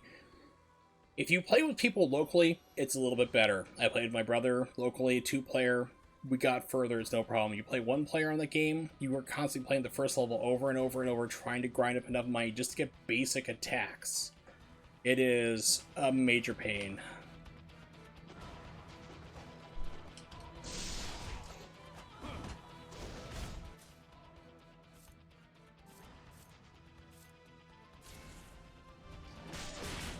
But yeah, like the amount of people I encountered, and it's online, same thing as like, oh, I never bought Scott Pilgrim back in the day. It's like, well, you know, nuts to you, dude.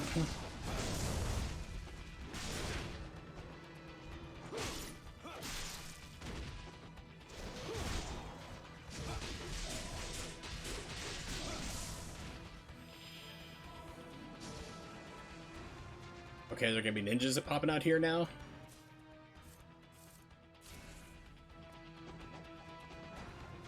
Nope, no ninjas, they took him out.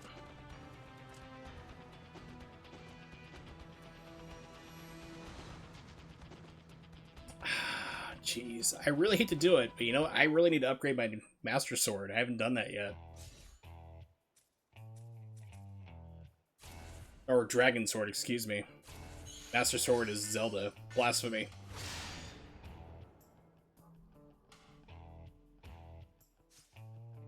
Now, what would be a really cool mod for this on PC? Letting you upgrade anytime you want to do. That would be a cool thing. If they could figure out how to implement that into the PC version, that would be great.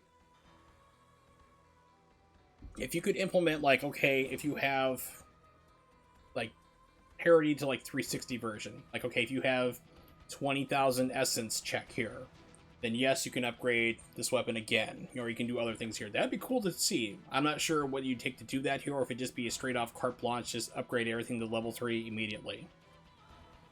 But if you could mod something like that in the PC version, that'd be sweet.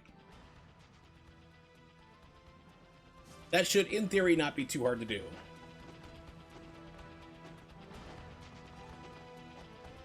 Yeah, let's go over here, pick up a Censored, which I'm not really a fan of.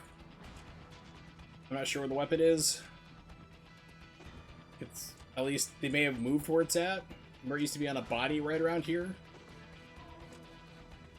I guess they moved it for this version?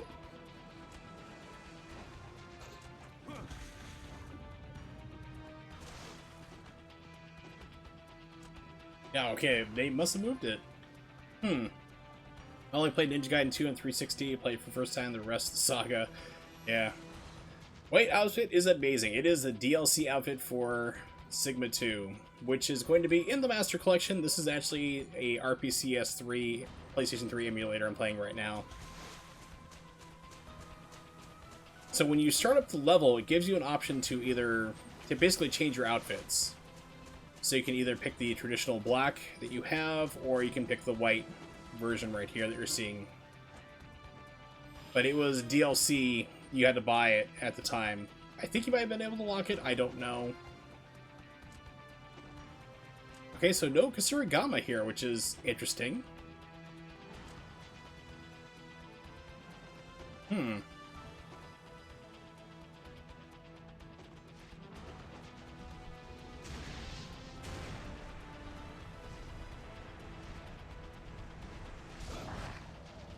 Crap.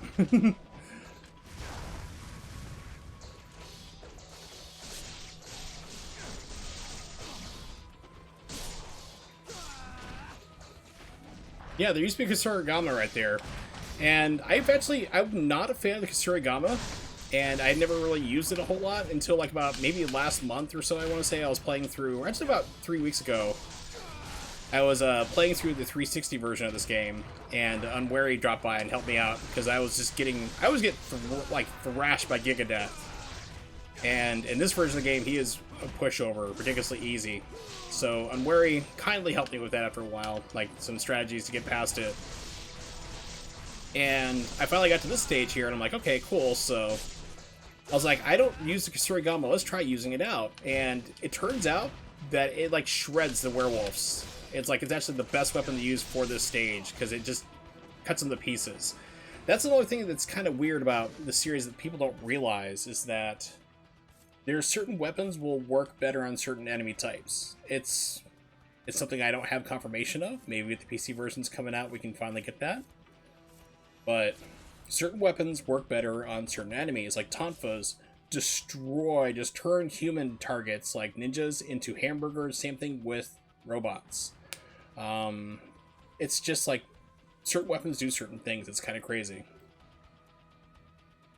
Hey, Isley, what's up? Good to see you. Ryu and Smash, that'd be kind of cool to see him do like Izuna drops on everybody.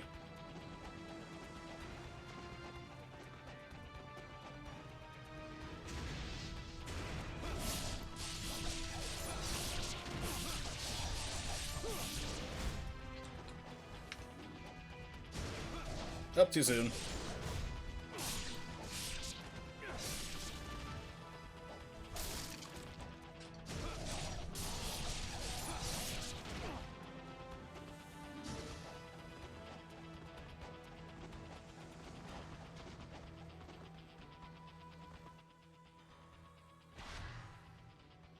Okay, so no Censored, but Dragon's Claw and Tiger's Fang. That's different.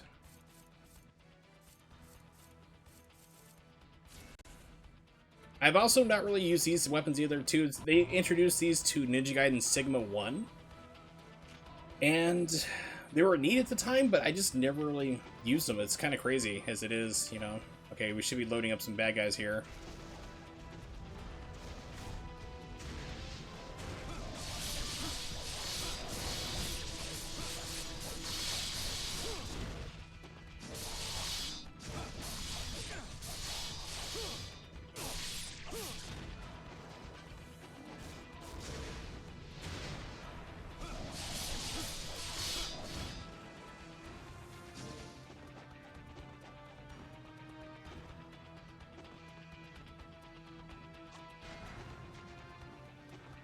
hear Indiana Jones is looking for these. And they're making it Indiana Jones 5. I don't know why. Here comes Indy, moving slow, barely walking because he's old, old, old.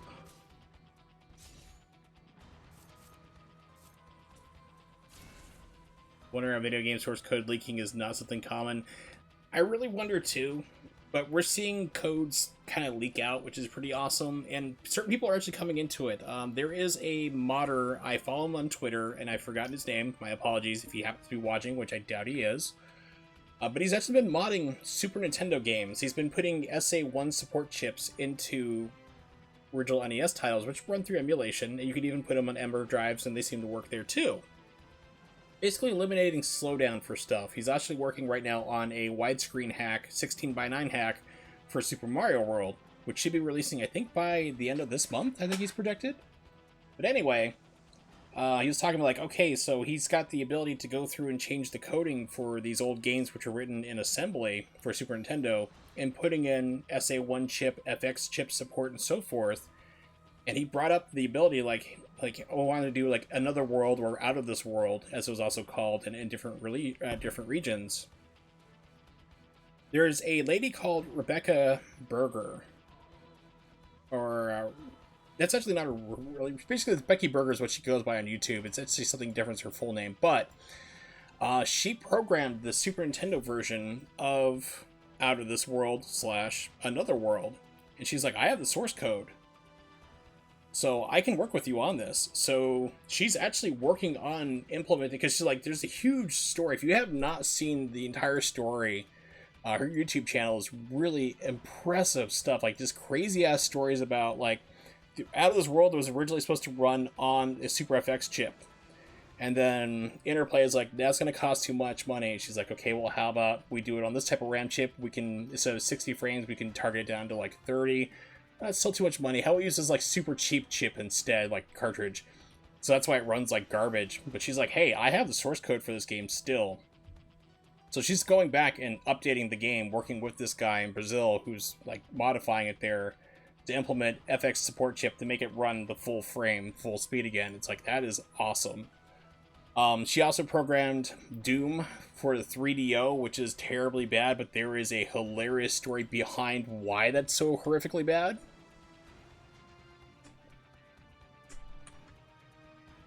And if you've not watched it before here, like her story on Doom, at least, I'm going to post up the one here for the video for Doom in chat real quick.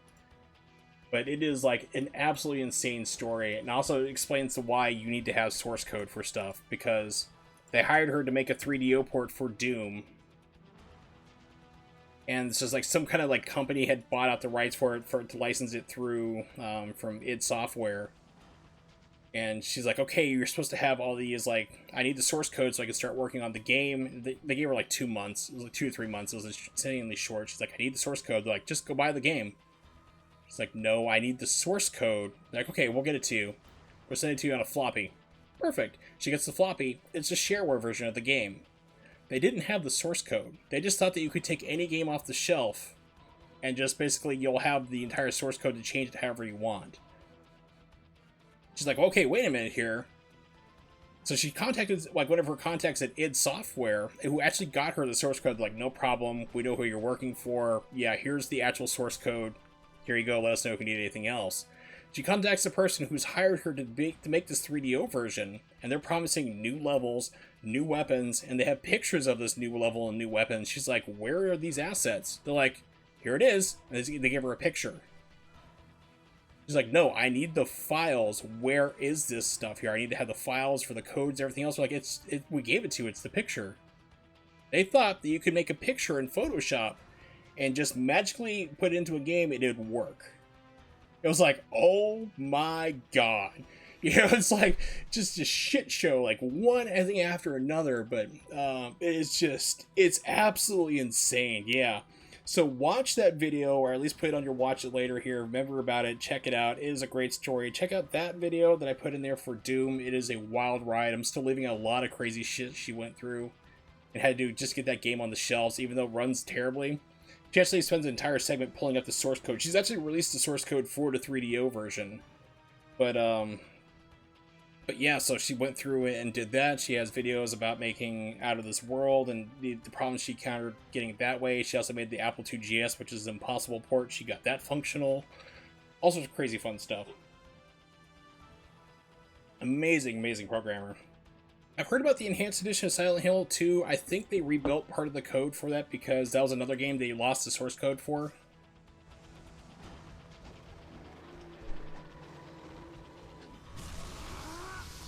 So I think it was like a lot of like, I think they went back and got like part of the PC version that they did a long time ago, like years ago, and started to recompile it back that way. Because I remember it was another kind of like pieced together job.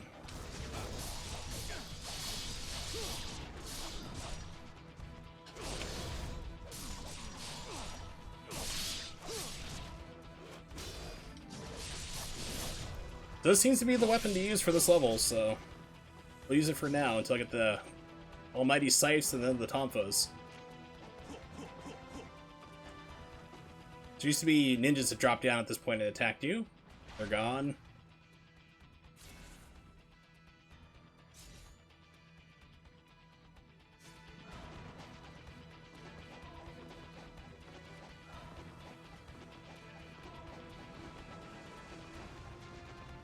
Ooh, pardon me. Weird thing is, like, I'm seeing, like, frame pacing issues.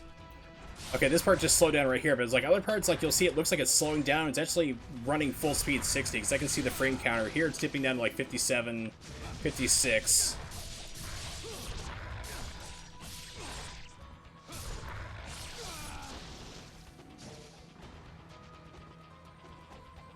Yeah, there's certain parts it looks like the game's like it's just not running full speed, but it's like it's running like 60, 61 frames.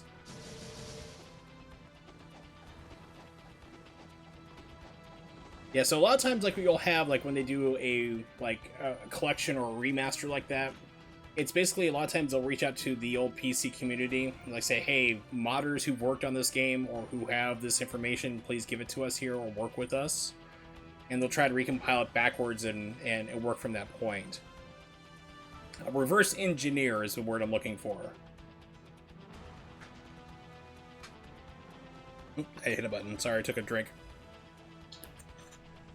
So that's why I've also heard that the remaster HD or enhanced edition has problems with Silent Hill as well, so... It's just, like I said, it's another byproduct of companies just deleting their stuff. Not caring about preservation whatsoever. It's kind of like one thing I'd really like to see have happen or leak out somewhere, which would probably be really hard to do, would be Killer Instinct 2 for the Super Nintendo. Because the game was supposedly, like, finished. And, or at least like 95, 98% done, which is like playable, completely playable from start to finish. Whoa, okay. It's different, didn't know what it was gonna do. So it's like probably sitting in, if we're lucky, it's sitting in a vault in like Rare's offices somewhere in the UK. It's probably gone, unfortunately.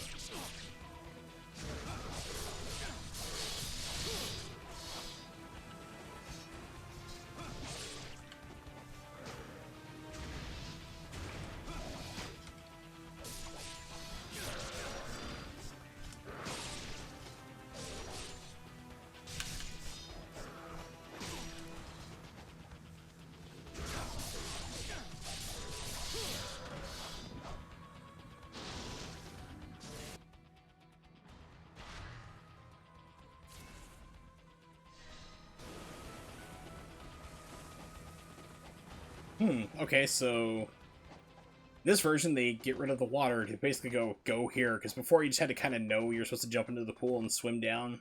There's like no indicator. 360 version, they're like, yeah, we better just let people know what's up. I think they also got rid of all the water enemies here too. We might have like a guy run out like one of those stake things, whatever they're called, run after me.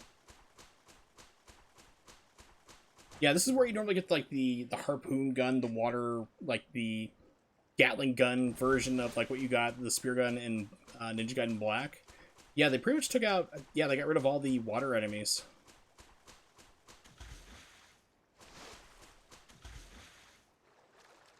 This is the part where you had to keep blasting all these stupid things over and over in the water to get them completely gone. And remember Ninja Gaiden Black when you were a zombie? So technically you're a zombie in this too. And you had to get yourself a breathing tank, oxygen tank for the water. In the sequel, they're like, just forget it. You breathe underwater forever. Whatever. You're a ninja. We don't care anymore. They did give you, in this version of the game, they also give you, like, a portable hand cannon. I don't remember how powerful it is. If it's actually useful, I just remember being really slow to attack. I think that's in the swamp level that's also been radically changed. They got rid of the worm boss. Which, the swamp, I really was not a fan of. So I'm kind of glad that that level really got changed around.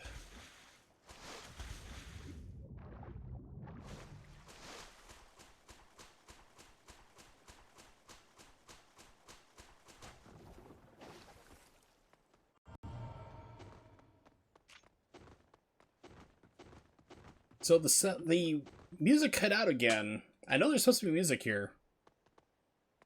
So I'm wondering if it's an emulation bug. Piercing Void! Woo!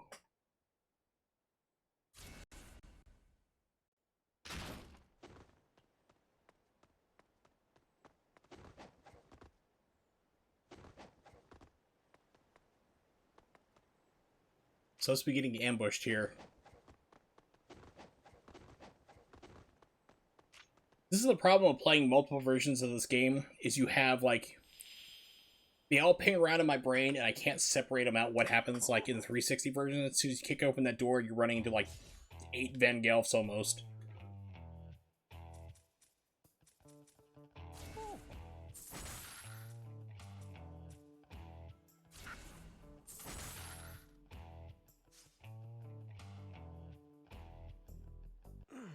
Like I said earlier, I was waiting to get the Kasuragamas instead to get the Dragon's Claw and Tiger's Fang. Whatever they are called.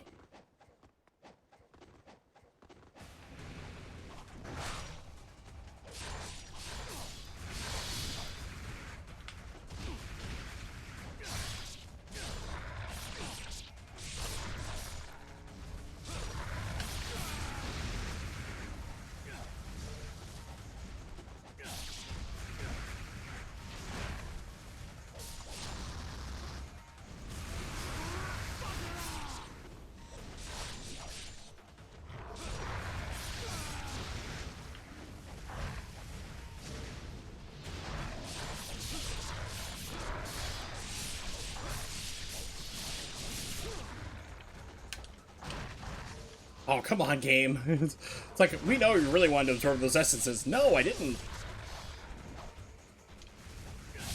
Funny how wrong you were again.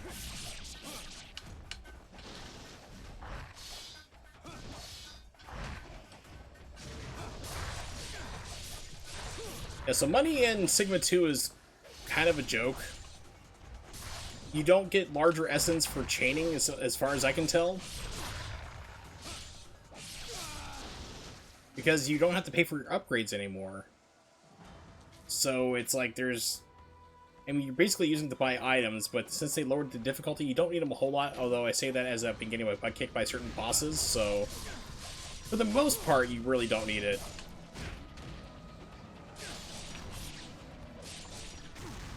Alright, that's right, these guys are the red versions, so I need to kick up to something stronger.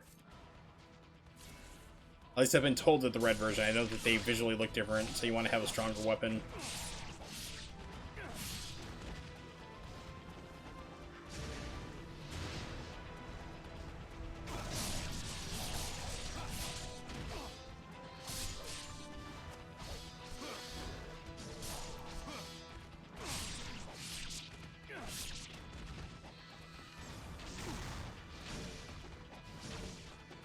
This is another wonderful shooting gallery part. So, while you have infinite arrows in Sigma 2, they are super weak.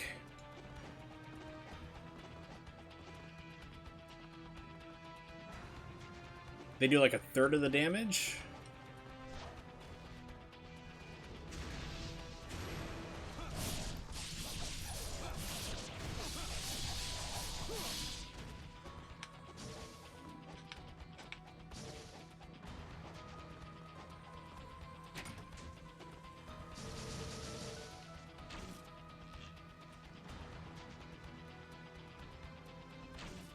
Precision aiming.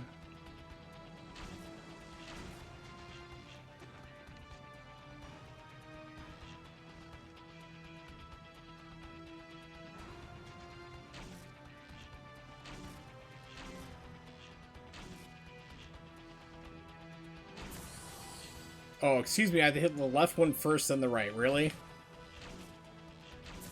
Oh, my lord. No, you cannot charge in this game. Projectile weapons do not have charges. You can't UT them. So there's no UT arrows because they're unlimited. They decided to go unlimited route, but then weaken them as a result. So you have to worry about arrow management. And they also took out the windmill shuriken that doesn't exist, which was ridiculously overpowered. If you UT charged it, you could like one-hit kill the majority of enemies in the game with it. If you had a level 2, if you had a level 2 UT charge windmill shuriken, you were destroying anything you touched. It was crazy. Same thing for shurikens, you could double throw them and just lay waste to enemies. Those are gone from this version. Yeah, when I tell people that this game is a different game from the 360 version, they're usually thinking, oh, it's just the gore and the violence. No, there are like super fundamental changes to this game. I think the drawbridge has already been pulled down, I think? Yeah.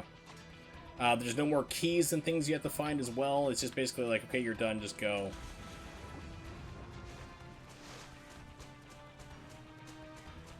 Here was another part you had to do with another water ambush and water mines.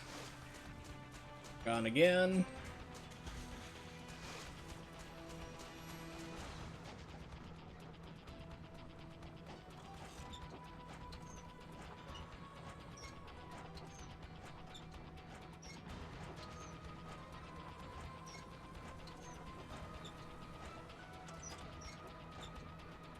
I always try to do this part too early, and it always throws me off.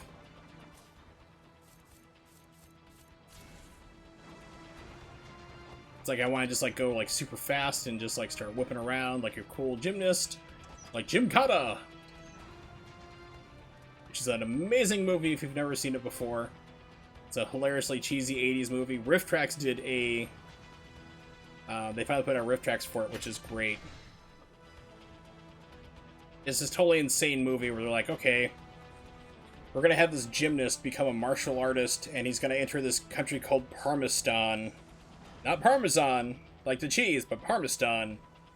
And if you win this crazy game that nobody's won in 900 years, where they have ninjas who sometimes attack you and sometimes don't, if you win the game, then you get to have a request be granted by the king. But nobody's won in 900 years. But we're going to train this guy who is a Olympic gymnast, who was an actual Olympic gymnast at the time in the 80s, to be this martial arts master, and go play this dangerous game. It's amazingly cheesy and wonderful. Jim Kata!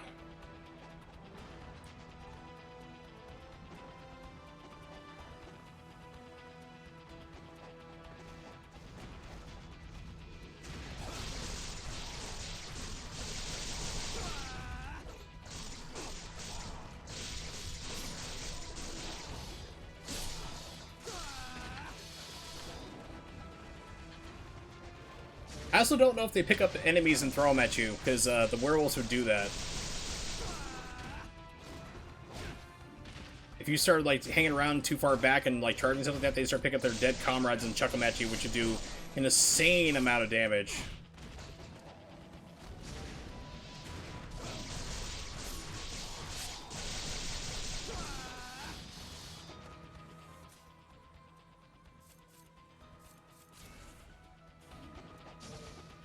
Anything over here? Nope. Okay. Yeah, well, I've been streaming for 2 hours. It feels a lot later than that.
I'm used to this being an ambush right here in the spot. You walk through that exact part, and all of a sudden everyone just comes flooding up at you.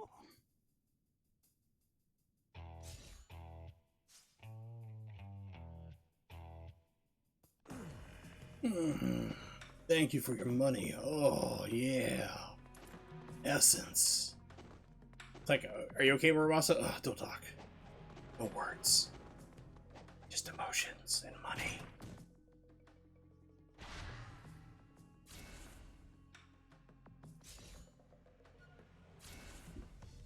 I'll use this. See, what I really like is Wind Blades at level 2 because you can still aim a directional shot. You can use it to, like, you can either let it rip 360 and hit everybody around you, or you can aim it through Wind Blades at people, target them specifically. It's kind of cool. You get to level 3, that goes away. What other changes are in this game that affect negatively? Other than reduced enemy counts and fights, they're just being completely removed, and weapons changed and so forth. I would definitely say the arrows and projectiles being removed for MUT charges, or just removed entirely, are a big thing. I do like the ability that they added in other things, like you have the ability to play as Rachel. She's actually up next. I think after this level, you get to play as Rachel. Rachel, Ayane, and Momiji are added to the game for their own levels. It enhances stuff out, more bosses, even if they don't make sense. It's kind of cool. But for negative, there's not really a whole lot, really. They did rebalance the weapons around, which kind of makes them all mostly the same-ish. So enemies also have more health. So since you're fighting less of them, they have more health. The trade-off that way for it. So they're different. It is by far, though, an easier game. If you only played the 360 version, this game is it's a lot easier. Isn't there something around here you could break? No, there's a cask somewhere you can break. I think it's just going through the floor. Oh, as soon as I let go, hit me.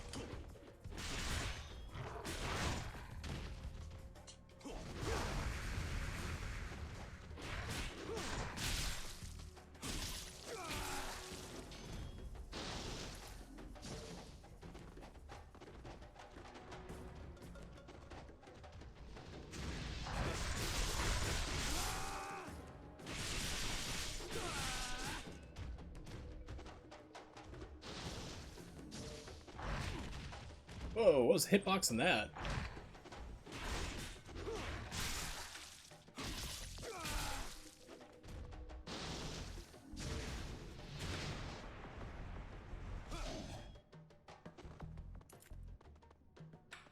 Okay, guess I keep that locked now.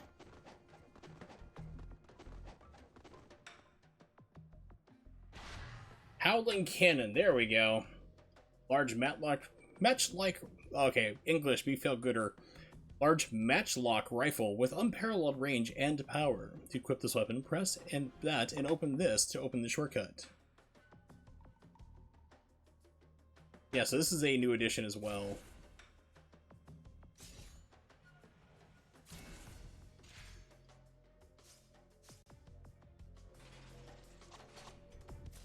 So you equip it, then you have to go here to do it.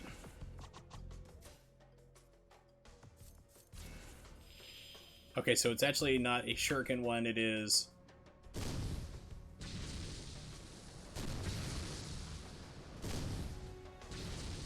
can also hip fire it.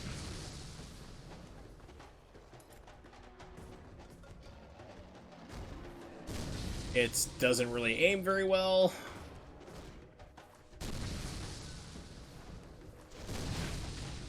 It's like, I don't see the purpose for it. It's basically a new arrow is what it is.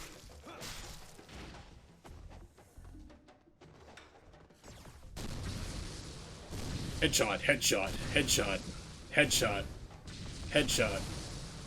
Okay, so you can take them down like 5 shots, 4 shots?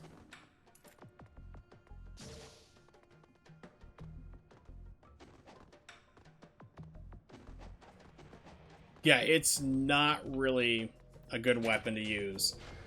Your arrows fire faster. I think this might be stronger than the arrows.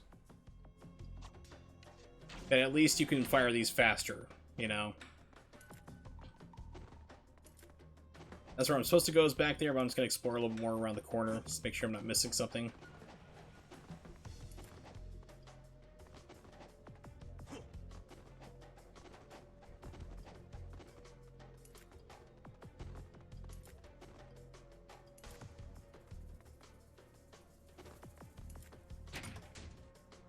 Ooh, essence I don't care about. Yee.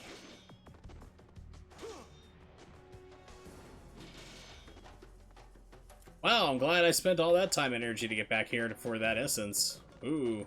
Did I miss the water gatling? Not really. It was very limited use. You could use it on land, but it was just... It did, like, next to no damage. But it was just... And then basically, because all you needed it for was just to basically just...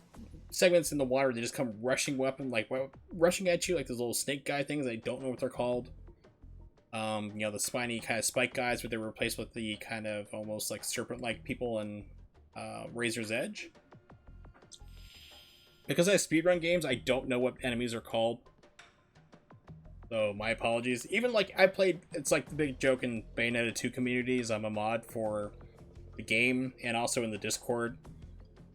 And I don't know what any of the enemies are called in that game, because you skip over all the introductions on what they are called, and like, here's so-and-so, you know, it's like, oh, neat, but you skip all that, so I don't know what anything's called. But I mean, I really don't miss the weapon, to be honest, because it was just certain segments where they made you slow down and stop to either use it to repeatedly blow up, like, mines that were in the way. It didn't really need to be there. Or enemies, like, we're about to get into an ambush over here, they're going to come streaming out around the corner in just a moment. Or handling things like that. That's all it was used for, really. It's only for, like, for this level, and then, like, ghost fish, which are still a thing, unfortunately, in this game.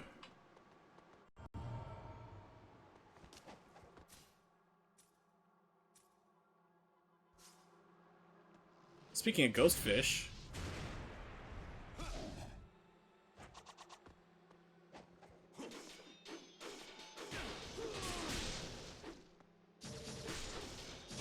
Oh, couldn't even see that one coming.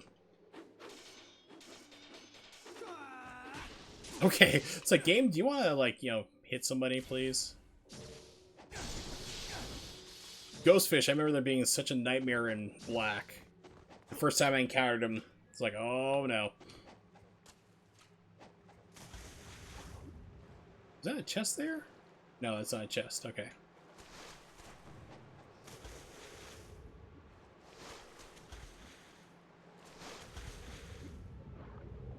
I was like, let's just go underwater and just avoid them. Nope.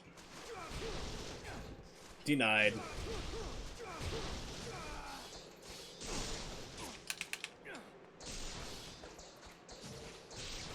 Here, fishy, fishy, fishy, fishy. Oh god, no! Yeah, they appear in this level, in the 360 version. When you get down to the arena where you're supposed to be fighting the water dragon, whatever it is.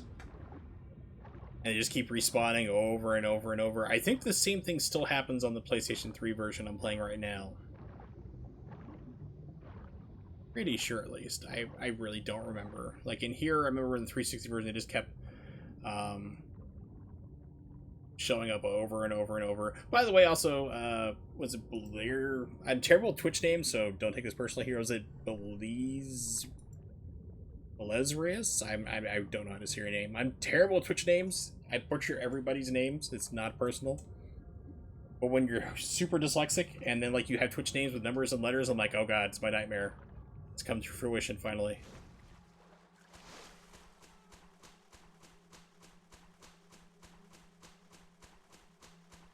Yeah, there used to be stuff over here. And this is where you start getting just swamped with, like, ghost fish constantly. Oh, essence. Thank goodness for that. Yeah. Woo. I remember getting so lost here the first time I was in this area.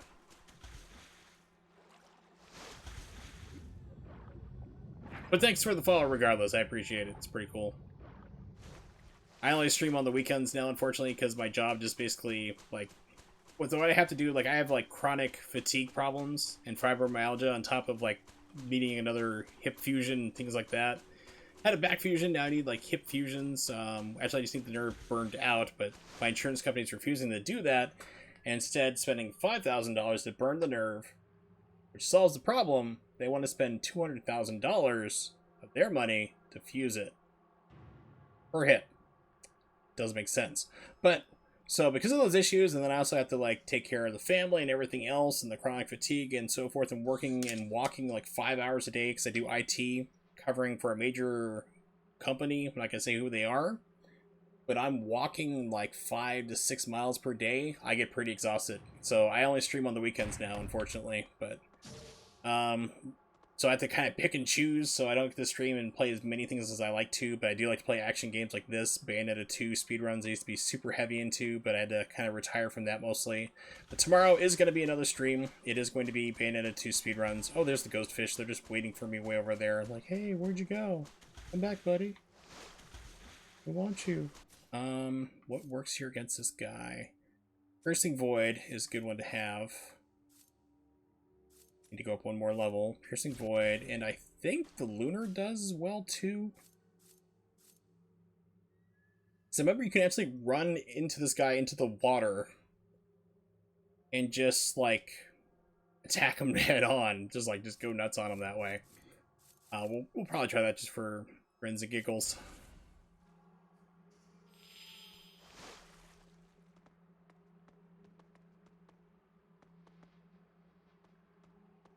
Is it not going to trigger the boss fight here? What?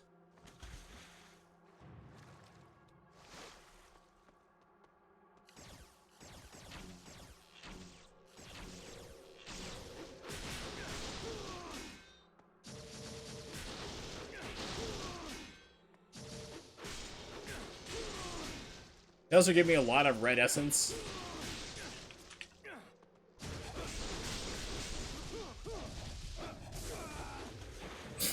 That was awesome. I ain't even mad about that. It's like, no, that was just too funny.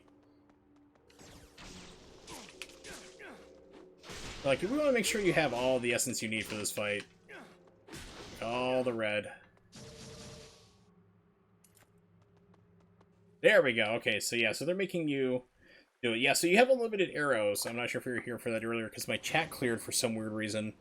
But they do like a third of the damage because they're unlimited.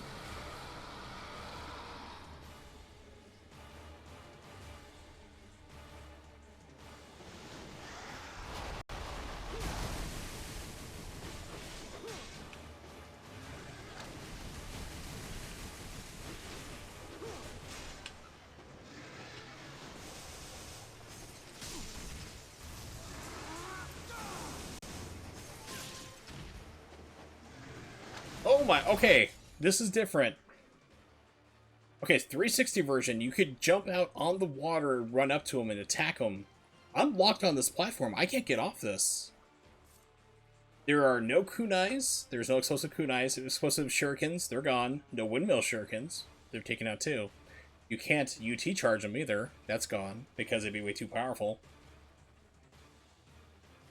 A fully charged up UT windmill shuriken usually one hit killed a lot of enemies in this game on the 360 version.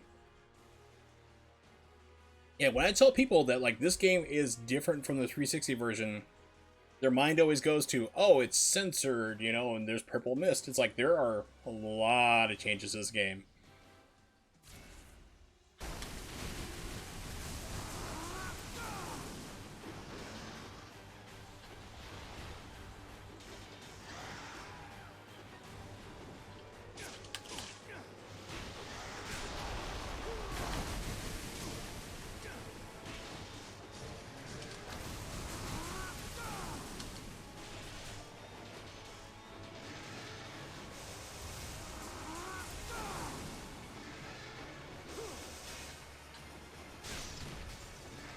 Yeah, certain things did get kind of messed up, but it's like, I said, I understand like how the architecture is on the 360 and the PS3, so I understand why things were done the way they were. Certain changes were welcomed. I mean, like, reduced projectile spam is so nice. If you play a 360 version, you just get pelted non-stop with explosive incendiary shurikens. It's annoying. This game doesn't happen very often because they took it out. So you get hit with other normal shurikens, but it's very reduced down. It's not something that's constantly, commonly happening. That was like one of my biggest complaints about the 360 version was just constantly getting nailed repeatedly with explosives.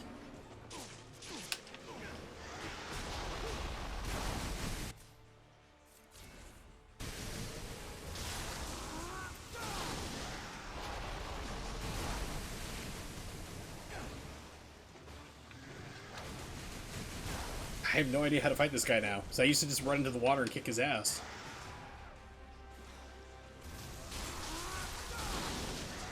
Way to go, Ryu. Good job, buddy.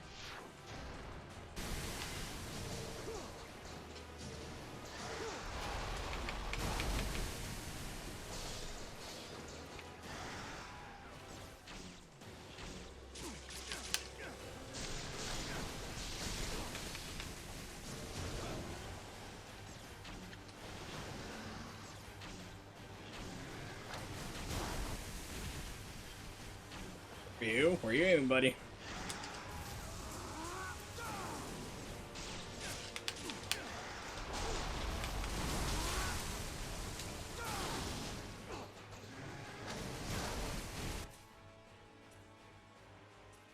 Yeah, I have like no idea how to fight this guy like this. It's throwing me off so much.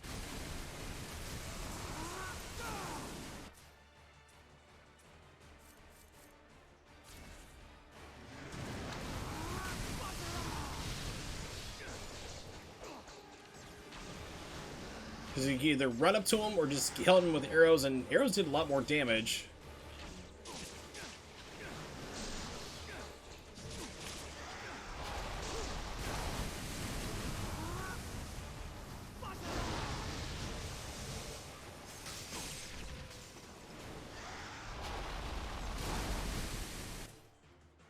Okay, just plow through it.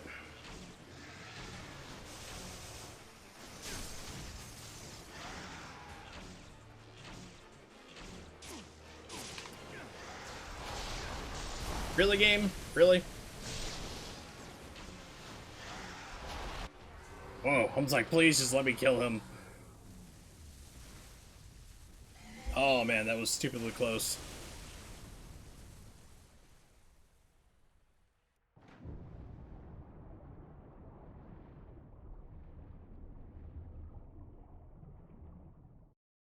For me.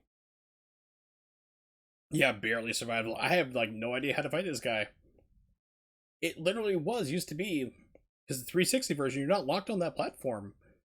So I would just run right up to him and just like I believe I used the lunar and just like starting because you had level 3, you like X Y Y Y and you just start going in the air and just start looping and smacking the water, climb up back up here, just repeat it again, just shred him no time flat. Arrows did a lot more damage too. So yeah, I mean he was like real easy on a 360 version. They actually made him harder on this because you're locked on that platform. You can't dodge as many things.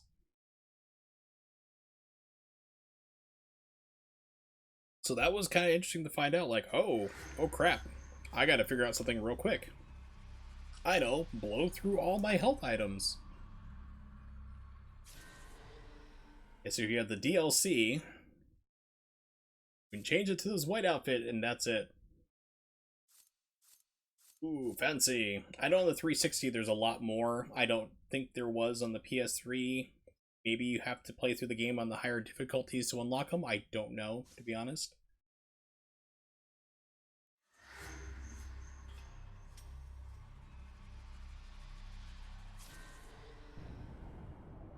Previously on Ninja Gaiden Sigma 2, the thing you've already seen before, again.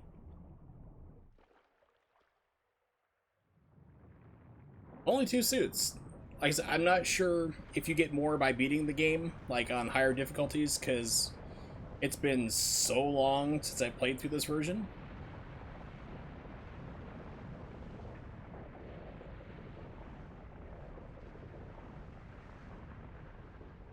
And when I legally acquired this game, which actually I do own a physical copy of this anyway.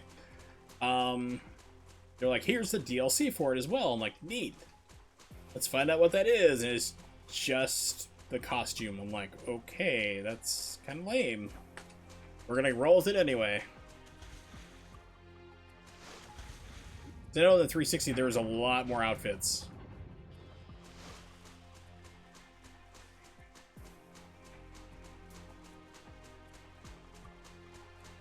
Every once in a while, I'll see somebody stream this game, and they get lost exactly like they beat the guy and they're wandering around. I'm like, do you want me to help you out? They're like, yes. I'm like, look over back where you fought the boss. There's a little brick thing that fell down. Need to wall run behind it here. Trust me, everyone gets stuck here too, I swear. It's like the most common thing to have happen. Alright, weapon upgrade. Fishy, fishy, fishy.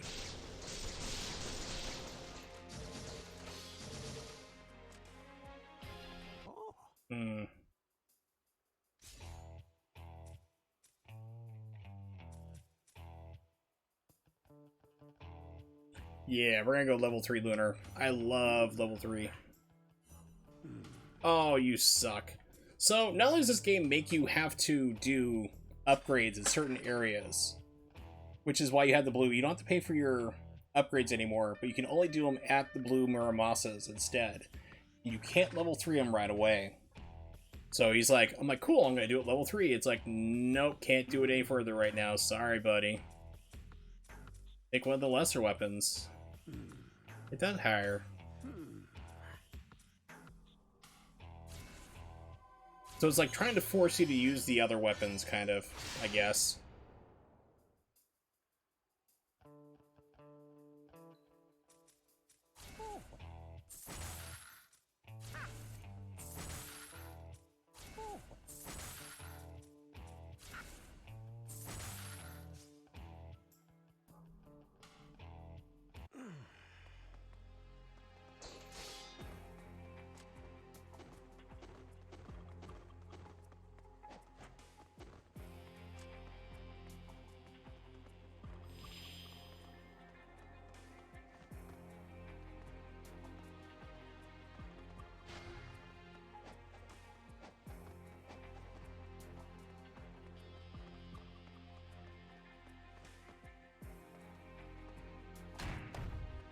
Ooh, thank goodness for that essence. I mean, yeah.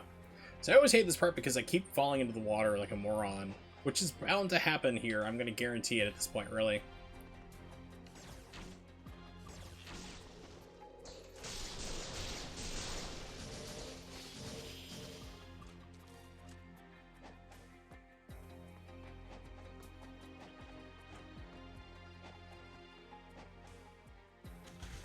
Thank you, Ryu.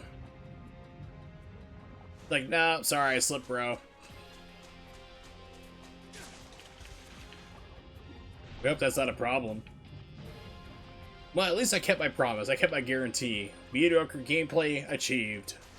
Let's see, where am I at? I need to go over this direction. Fly back up, try it again. Still no save point, so you can actually die to fish if you keep doing this. Actually, no, there was a save point. I forgot this version does save after you beat the level. So you play in a 360 version, it's like, alright. Hope you can make it to a save point, don't die. Or else you do the entire fight again. Why? Because, whoa, what?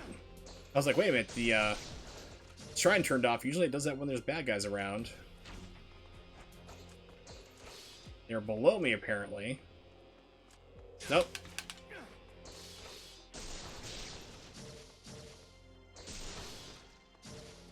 Everybody done? Everybody cool? And want to explain to me why ghost fish leave blood?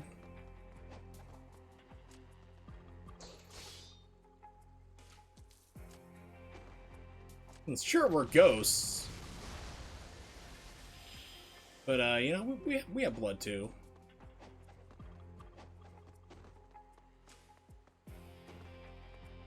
Okay, they added ghost fish here.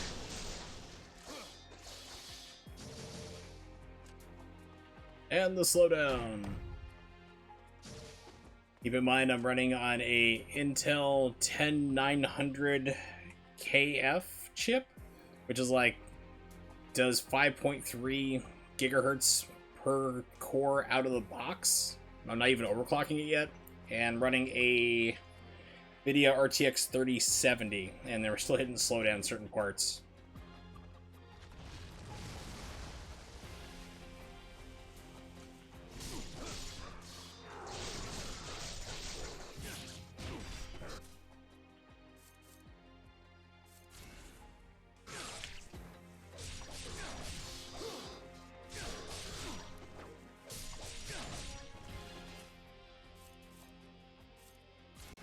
Just for fun, let's see how this works.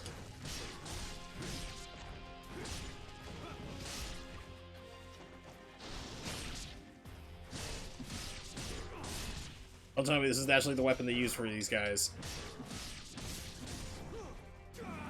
See, the thing is on the 360 version is that, like, there are certain weapons that work better for certain enemy types. And apparently this is the weapon to use for these guys. Which was added. This is a Sigma exclusive weapon. This was not in the 360 version. I think I still have some fish to deal with around here.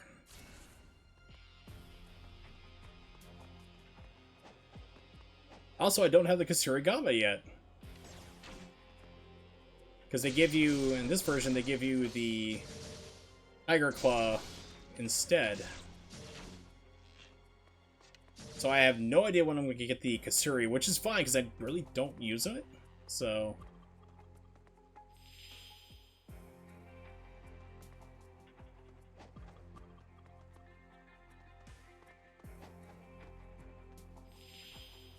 like, you gotta tap the camera button to go, but it's like, hey, go over here. I don't give a shit, game. No, Kasurigama is in this game, but they've also moved around where certain weapons are. For example, when you start the last level, yeah, everyone likes that weapon. I'm really not a fan. I actually started using it last time about 3 weeks ago. I was playing the Xbox 360 version of this game, and Wary dropped by to help me with Giga Death, which is great because he's always been like the one enemy the one boss I have a problem with in the 360 version. Giga Death always wrecks me. Gave me some tips, pointers, big thumbs up to him. Check out his stream. He's awesome at it. But I've decided, like, okay, I'm going to try out the Kasurigama. I'm going to give it a go. And it actually shreds werewolves really, really well. It's actually, like, the weapon you want to use against the werewolves. So, in this one, like, you start off the level. You're on the bottom here. You fight ninjas who come down, then some werewolves come rushing at you. You go up the steps, take a left, and there's a body on the ground there who has the Kasurigama. Not there in this version of the game. Completely gone. When you get to the first save point of that level, that's when you get the Tiger's Claw, or whatever it's called, you know, the dual swords. That's when you get that weapon. So they changed it around a little bit. So I have no idea when you get the Kasurigama, but it is in this game.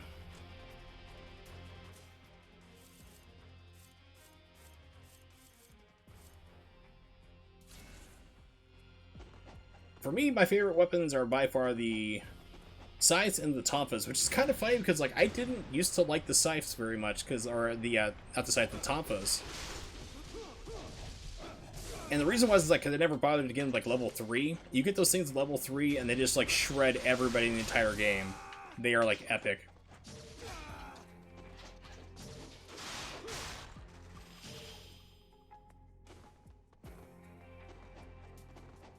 There's something up here that I missed?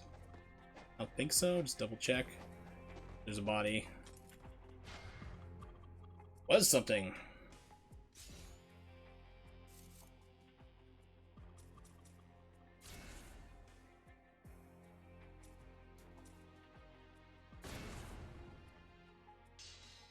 Yeah, like Scythe and Tonfa's absolute favorite. Those are my favorite weapons to get. I love when I get the Tonfas, especially you get them level 3, and you just destroy everybody. Robots, humans, you name it. That's where I came in from, I guess. Going up here. Okay. Getting my bearings.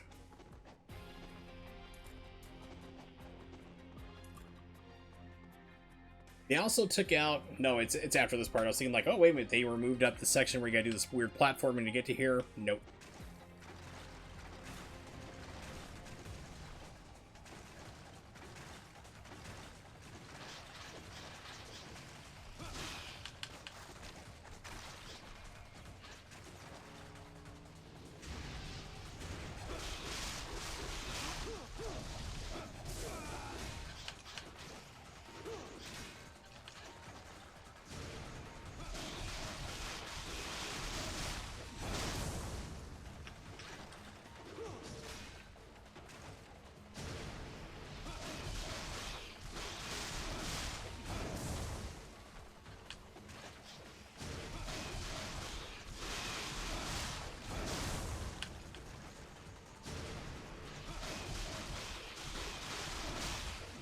This is the, we want you to have a whole lot of money to buy upgrades part of the game. Like, even if you've been playing terribly, we want to make sure you can get money.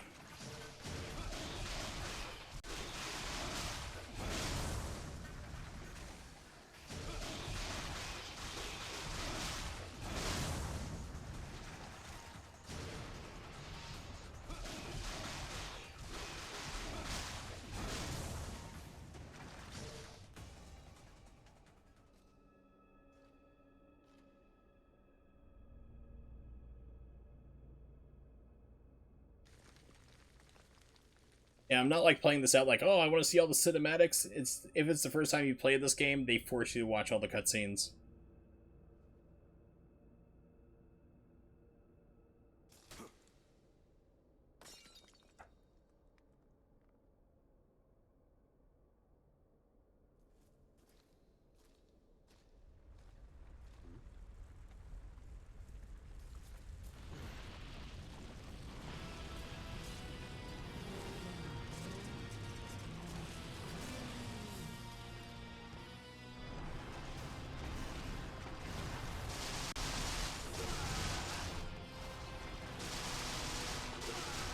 Oh no, they changed them up.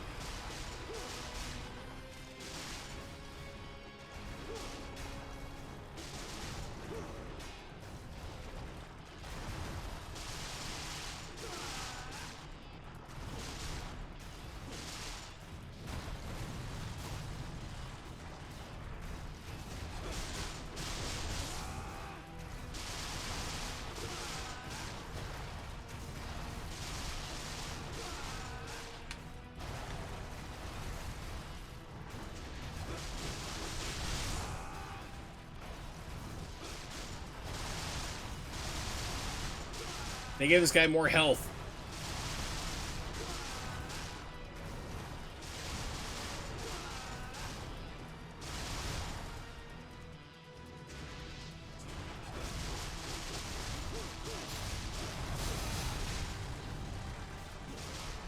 I mean, he used to be like... His health would, like, you take down his ankles like this here, and, like, he'd just go, like, right down to the ground. Whoa, okay, so now he's getting serious. But, I mean, this guy was, like, super pushover. He'd just go over there and just, like, why constantly, and just knock him down, just keep doing it over and over, and he was kind of a joke. So they figured, okay, we're gonna raise him up. We're gonna raise up his health bar.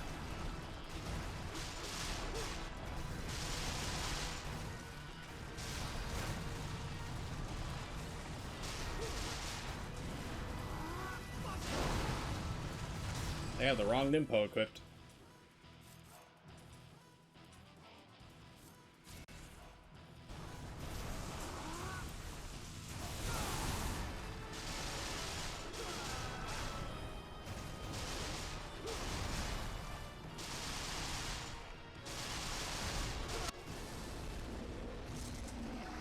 It may have had chains. Yeah, it did actually have chains because it started swinging them around.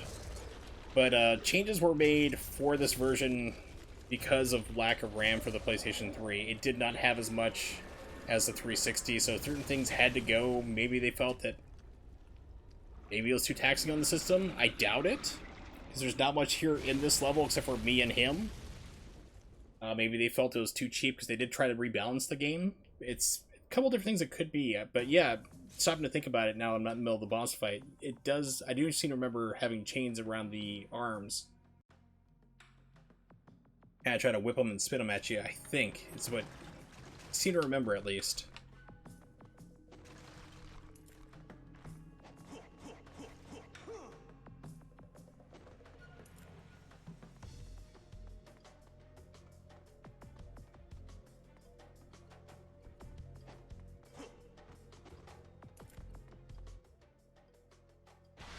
Okay, so now this is where we get the Kasirigama.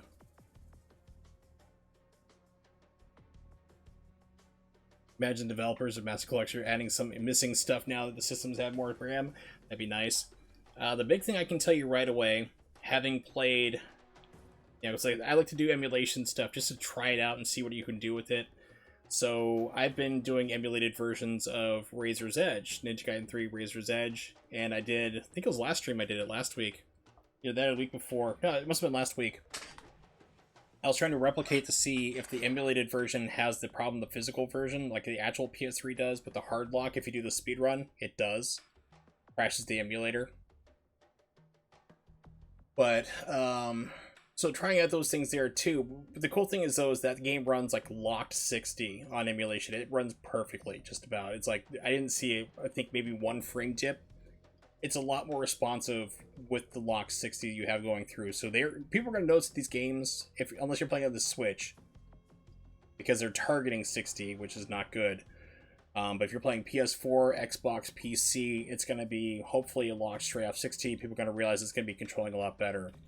Modders are going to be going to work on this here. They're going to be changing purple to red, but drastic changes not going to happen. Alright, so, like, people are like, you're going to turn this into, like, the 360 version. No, that requires, you'd have to rewrite massive portions of the game. That's not going to happen. So, because you like the Kasirigama and people like it, I'll try it out.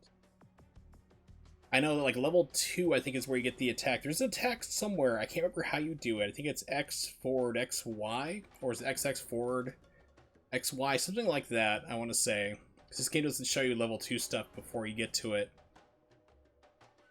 360 version, it'd just be like grayed out, meaning you can't do it, but it's just like, nope, we're not even showing you it. But it'd be like an instant kill move where you just like drag somebody in and just like cut off their limb and then you could just ultimate technique, take them down.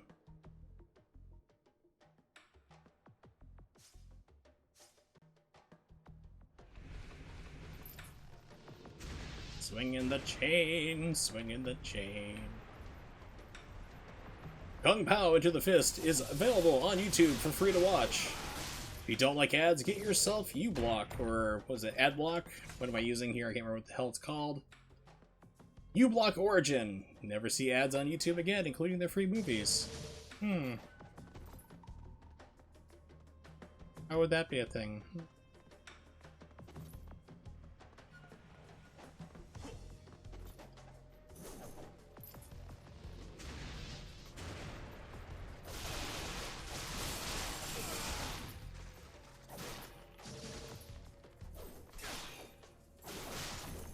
Yeah, the thing that's always kind of bugged me is you have like the super close range like weapon there to it. You can do like the wider stuff here, like this, but you still have that like kind of slow wind up for it at the start, and then the other attacks are just like super close by. In Razor's Edge, like you just almost stand in place trying to hit somebody. Like in here, at least it's moving you forward, at least, Yeah, it is a little bit slow for the wind up.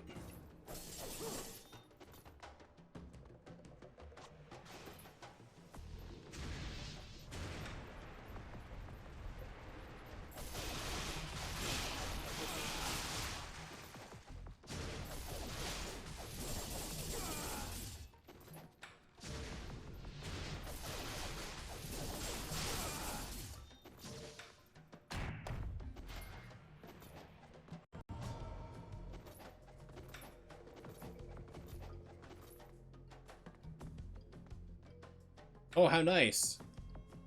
Yeah, so in the 360 version, there was no bridge here. If you messed this up, you'd fall down to the pit where you fought the boss, had to climb your ass all the way back up. I know, because I did it the last time I did the 360 version.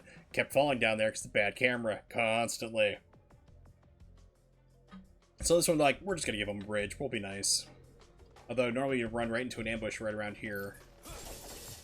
I guess I took that, too. I keep expecting to get, like, attacked by these guys in here.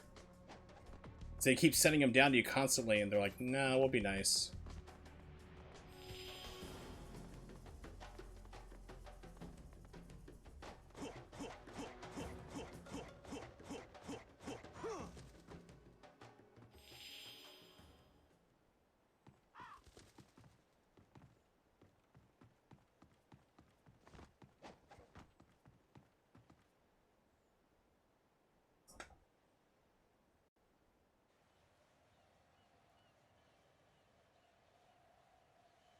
Finally, a worthy adversary has entered my castle.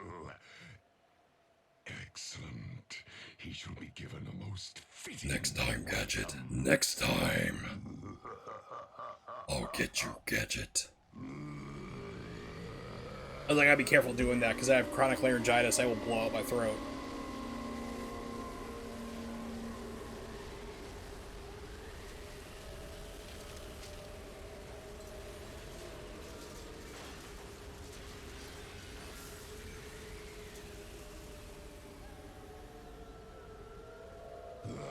I know Italians are pretty laid back people there as a whole, but I'm pretty sure they'd be sending in their army at this point as soon as werewolves start attacking the populace, or cops or somebody would be showing up.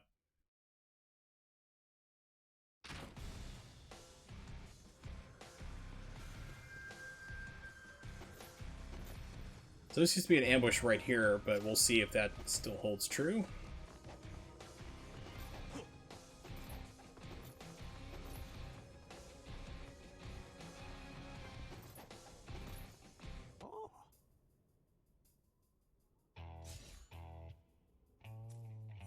Ah, you suck, game. Let's see, what's the only one? Enma's Fang, don't really use because Origami, but we'll bump this up.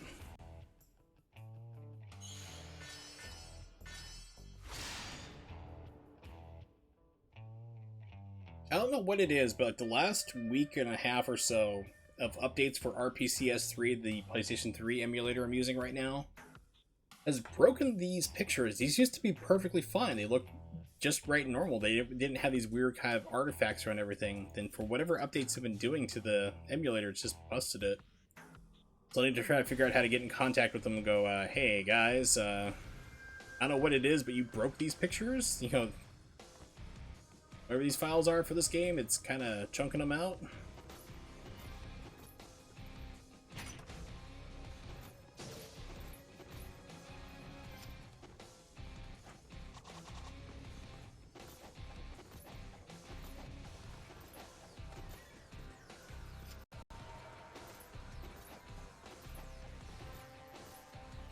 Ooh, fiends? What the?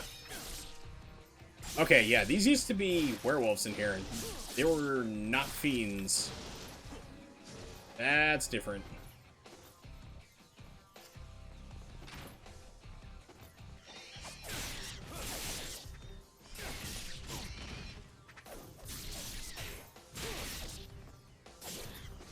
Yeah, I was like, wait a minute, what?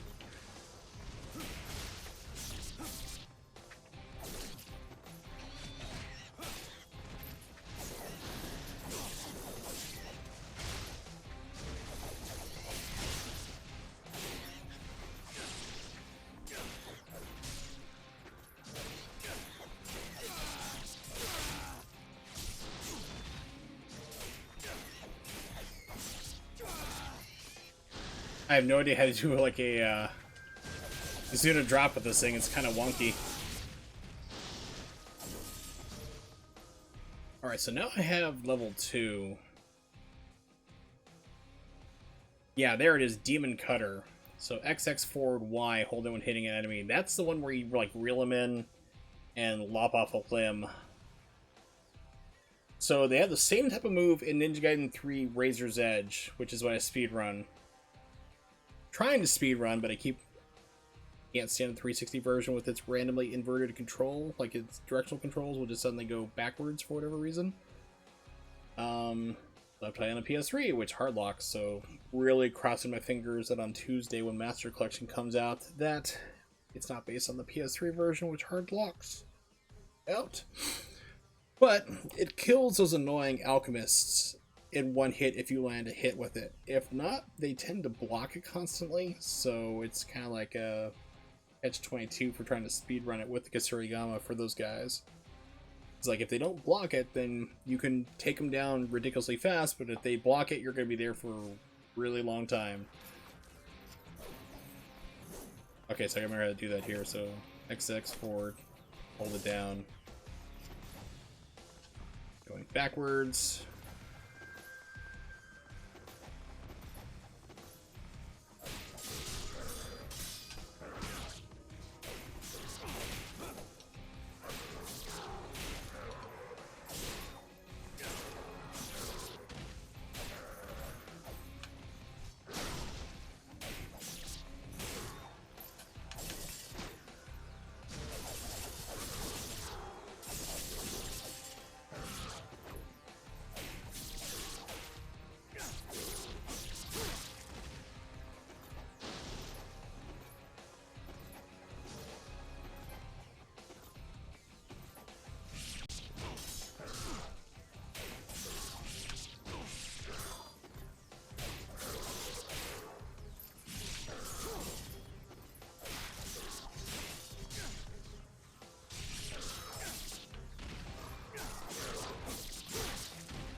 And hit nobody!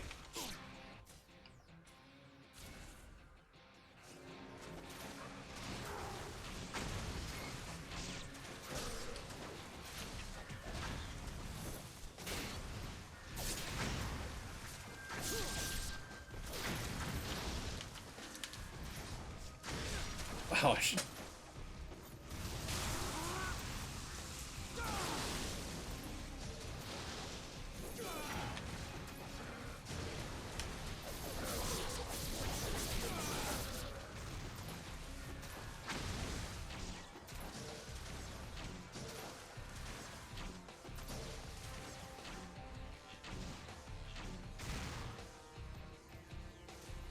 That was fun.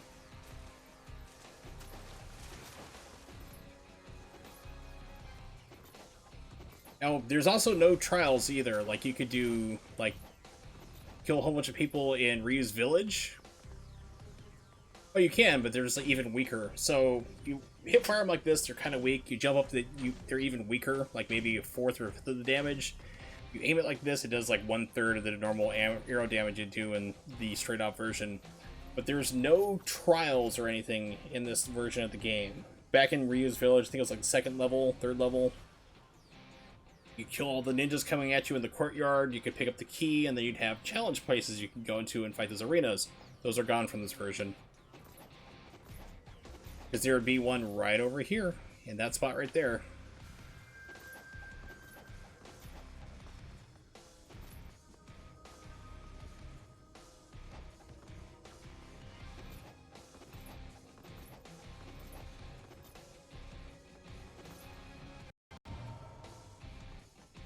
Yeah, arrows are like super, really weak in this game. And if you're just like jumping in the air and shooting them off like this, they do even less damage. It's really insane.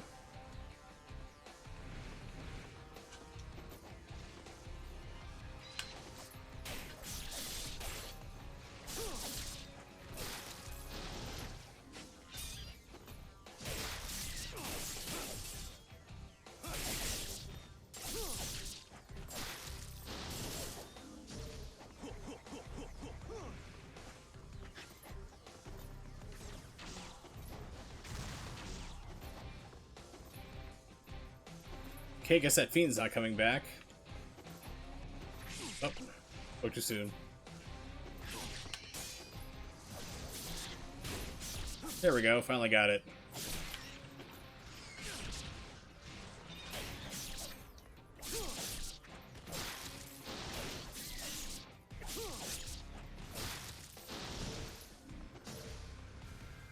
Alright, I can't stand the Kasurigama anymore. It's like, oh god, this is annoying me. Lunar, I guess.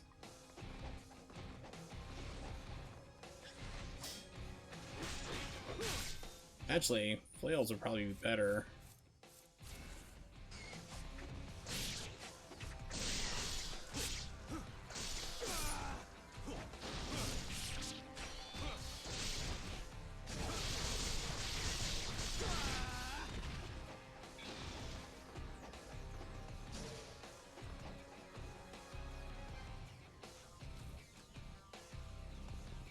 Remember that part from Dead or Alive 2? We start knocking people through stuff?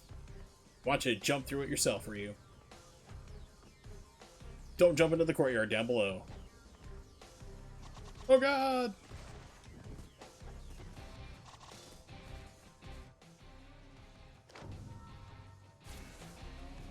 I love the notebooks from Ninja Gaiden Black. There was like, oh, I'm not as cool as Ryu Hayabusa. I wish I knew how to do this. I'm a bitch ninja.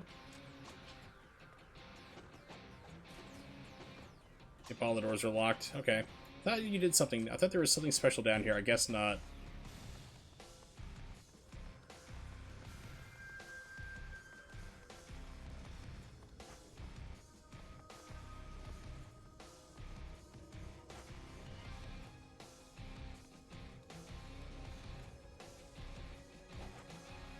Ready? Go! Bam!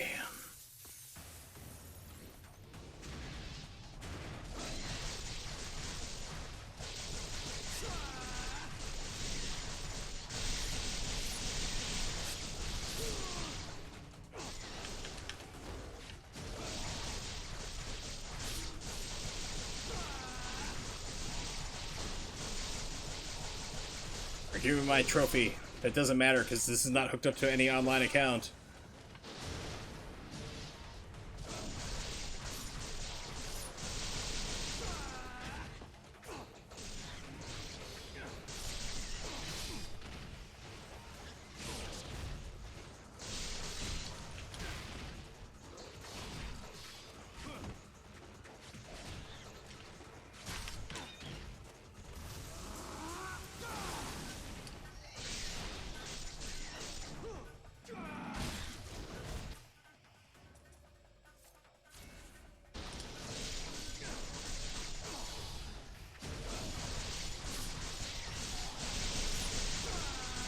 I got a trophy after like landing a 100k combo. Although sometimes the trophies would take a while to show up on PS3, so it could be it.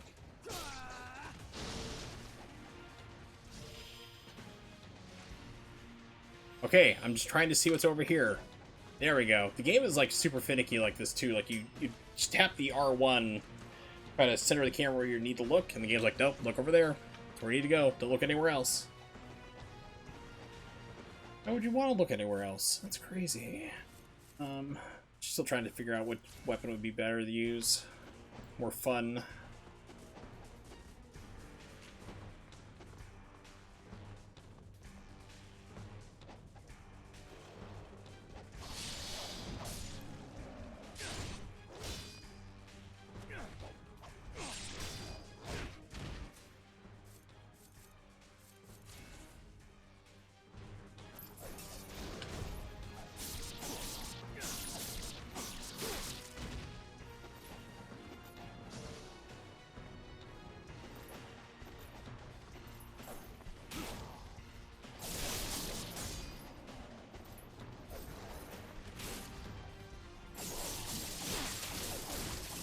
Okay, so Surigama's still doing decent work on these guys.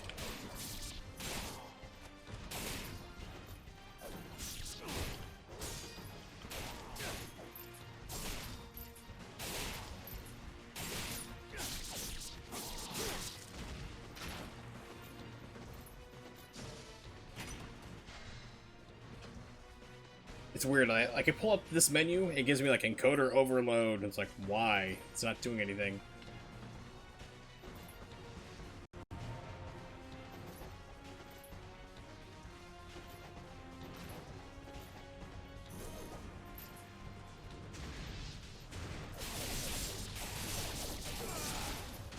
Only one? Really?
I think this move got toned down as well. Like if you did like forward Y, yeah, if you had like level 2 talons, forward Y would like usually just take off like limbs instantly.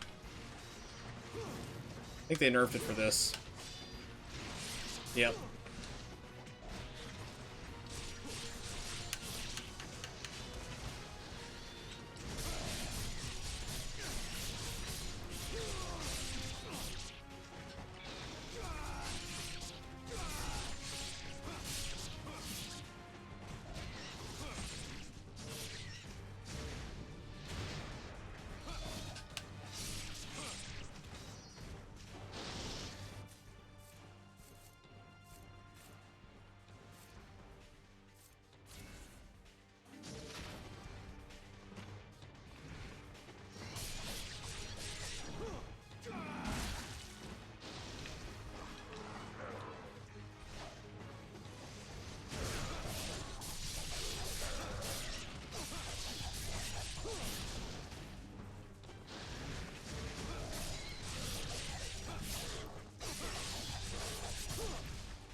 Slow down! Holy crap.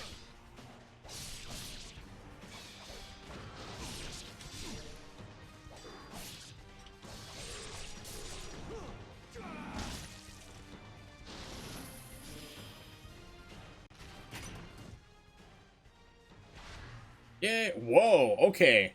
I'm like, yay, Tonfas! I'm like, my brain kicks in. You're not supposed to have these weapons here. You're not supposed to get that until the next level. You get the scythe, and then the next level near the end before you get to Genshin, they give you the Tonfas. Which is a weapon I know how to use thanks to my martial arts background, but these are a little bit too big.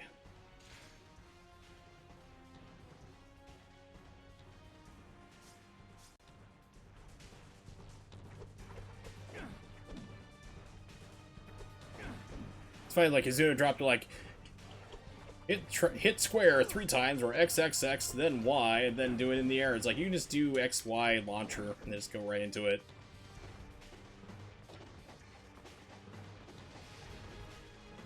Yeah, so I do not have... Yeah, I don't have 360 spin yet until I get to level 2.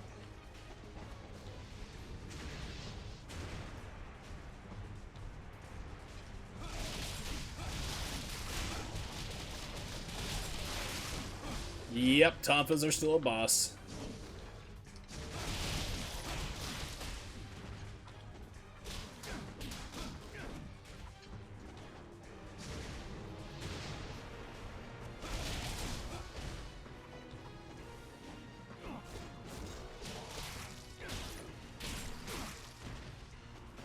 Tonfas are still amazing, even at level 1, which is really surprising.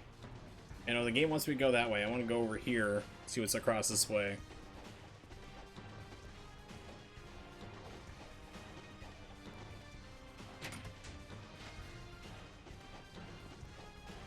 Yeah, if you're using Tonfas that are this large, you wouldn't be able to swing them around. You'd be cracking them into your body.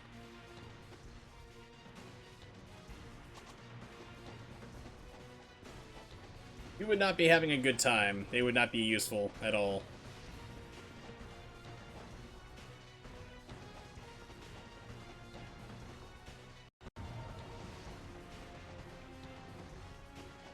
And this used to be a whole bunch of ninjas.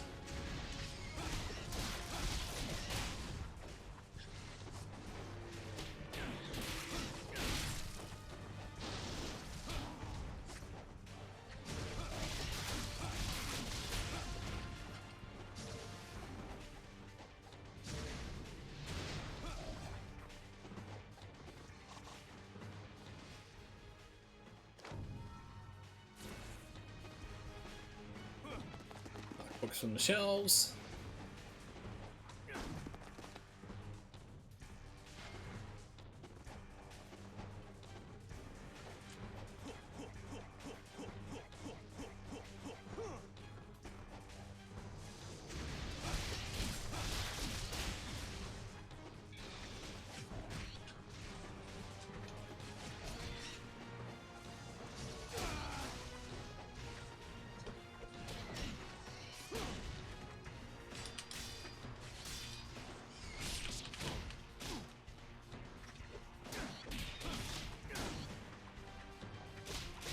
You know, I got so used to like fighting fiends from like Razor's Edge. And these guys are actually harder.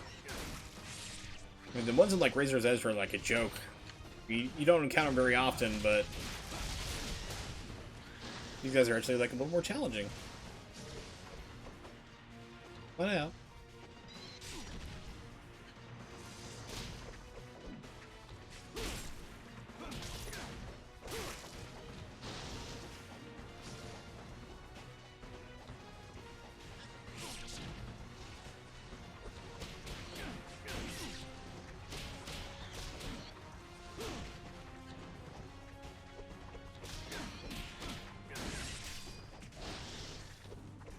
Okay, so they actually did change the Zuna drop for this, which is wild.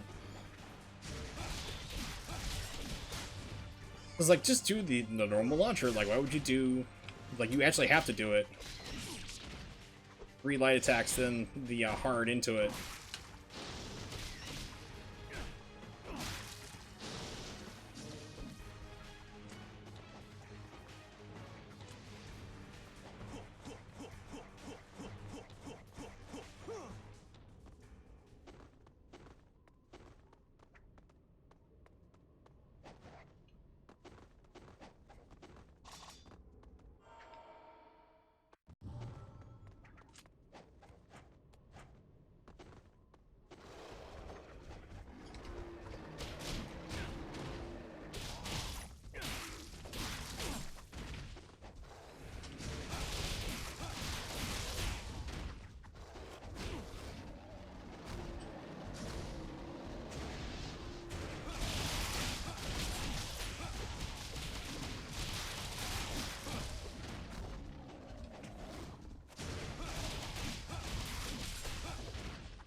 Yep, it's super effective.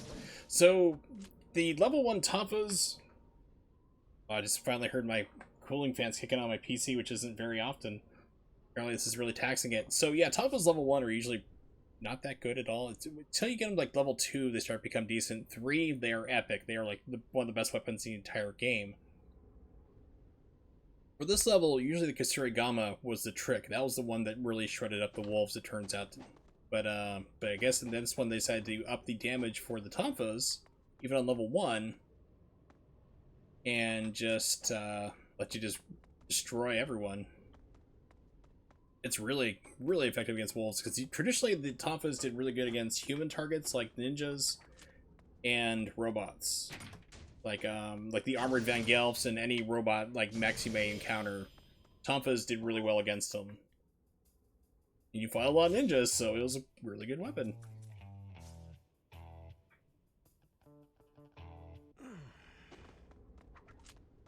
Not bad for something I'm not supposed to have right now in this this point of the game. Normally. Most impressive. That a puny human like you made it this far is worthy of praise. I have prepared a venue befitting a duel to the death. Not here. I make you fight everybody first.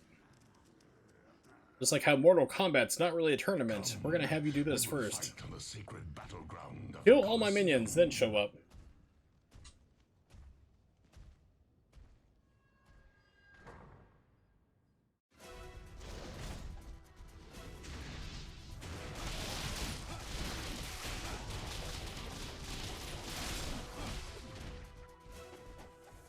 Also, it doesn't seem like these guys are... Yeah, they're not like picking up their enemies, like they're fallen comrades. Like 360 version, they do that. Like if you let them be long enough, they just start like picking up bodies and chucking them at you, which did an absurd amount of damage.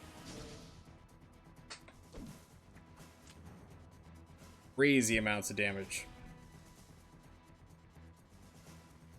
Is there anything here?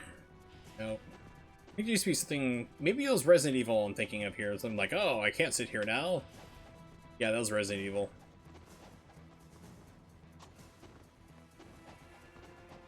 Yeah, so there's no one's picking up bodies to chuck them at me.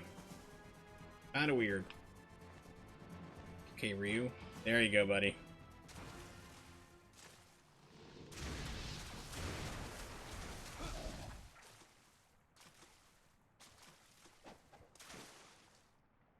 And I'm used to people running at me here. It's throwing me off, man.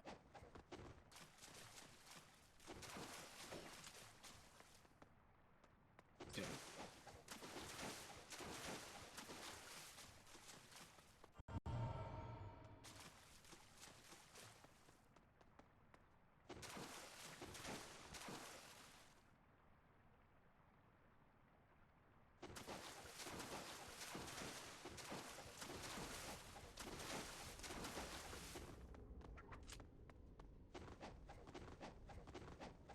So I never figured why they didn't put a sprint into this game. They know that everyone's doing like these leap jumps, like, you know, dash jumps type deal. Like, why not just put a sprint in?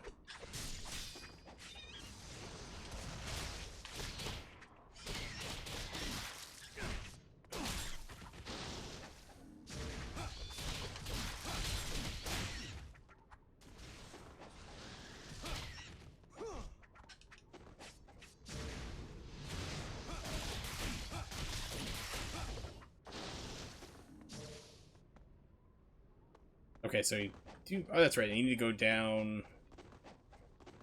Right. Be more kind of snake thingy, whatever they are. Pop up right around here.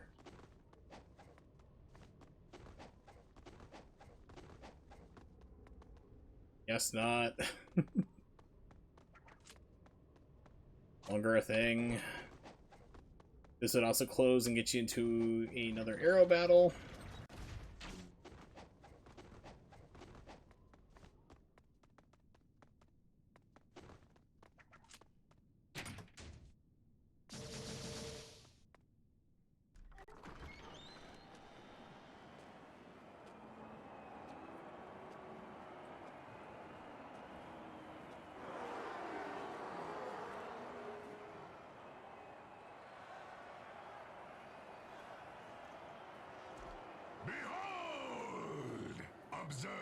Behold, ask why the Roman Colosseum is in Venice. Because it's not supposed to be.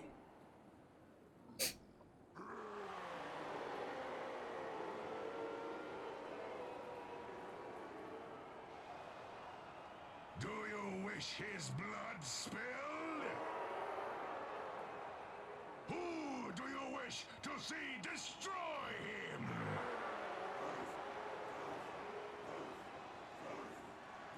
Yes, Wolf, invincible ruler of storms. He shall be given an honorable... I think this is a fight you can cheese out with just the dragon sword.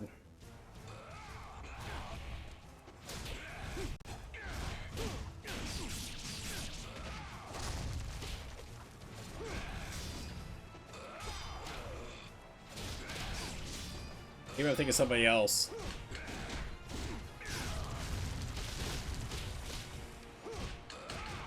Right, I'm just gonna cheese him out this way.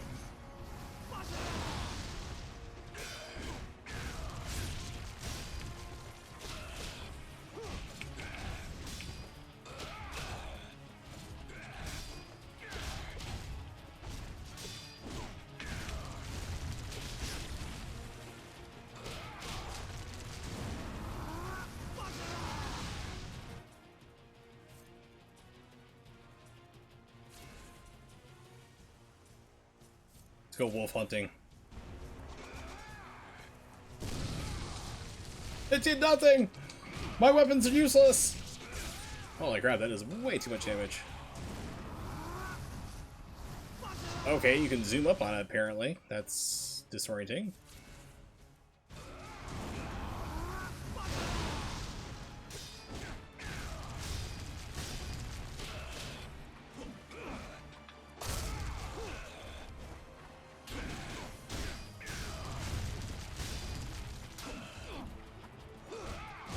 Buddy, you gonna die? Yeah, let me do that here.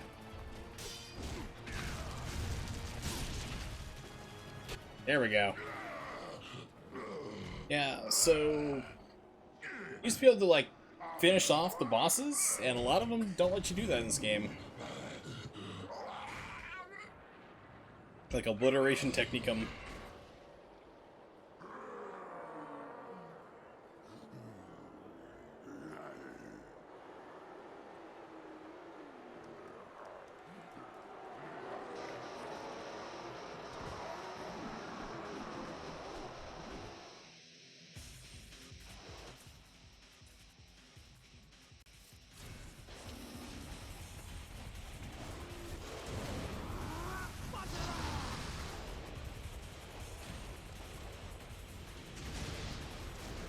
Ah, crap.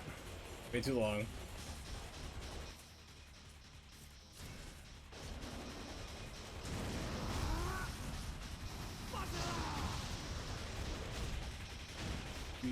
Four.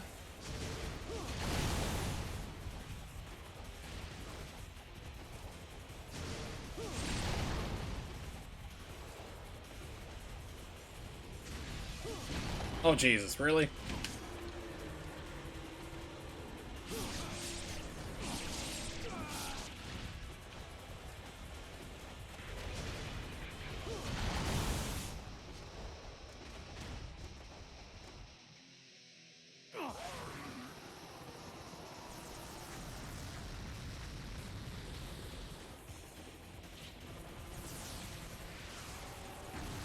So Sonya falls in love with Ryu because... Why? I don't know. Same reason Rachel found him attractive. He's got no personality, he's bland, doesn't really say anything. Wow, oh, okay, that changed. So, these are actually being rendered right now by the by the game itself. This is not a pre-recorded video. 360 version, he cuts that guy in half. He comes running at him, you just like go full speed like a badass, just cut him like he goes flying in 2 pieces. Kept him whole. I was like, okay.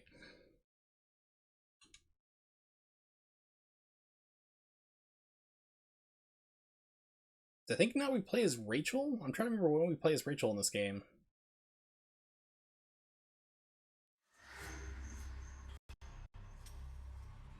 Yeah.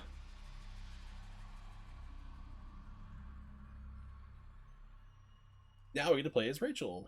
Select costumes. Yes, we will. What do we have available for her? Let's see. Hotness or business suit? Leather, latex, BDSM... office suit. Yeah, I think we're gonna stick with this. Kinky, or still kind of kinky.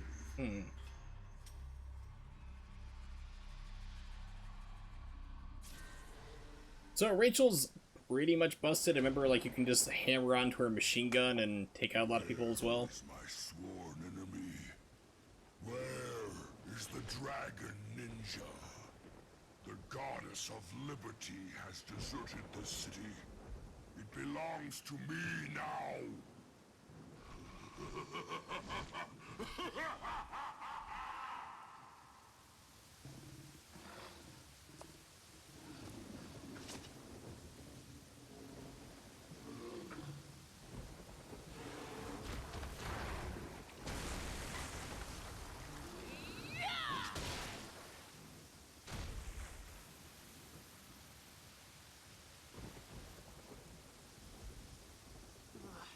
This is going nowhere.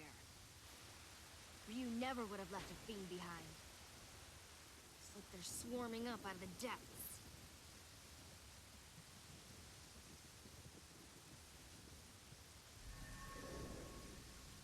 What was that? Something's out there.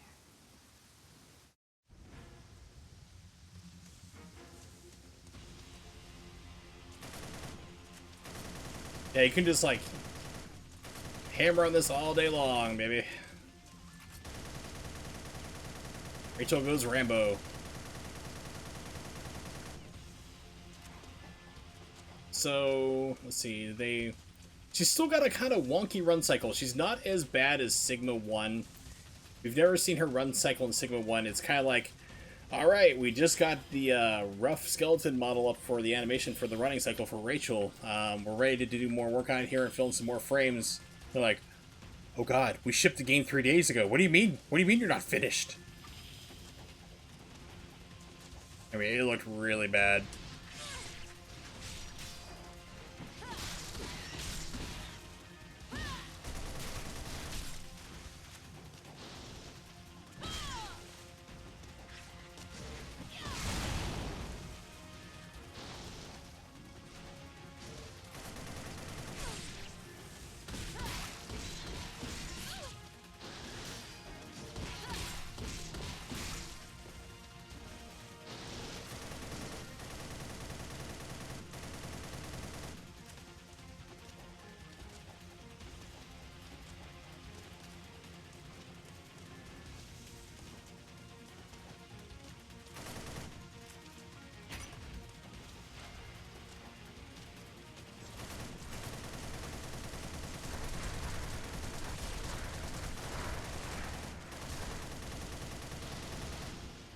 Yeah.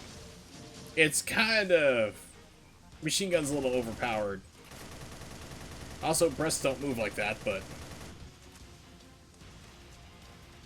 But who am I to complain?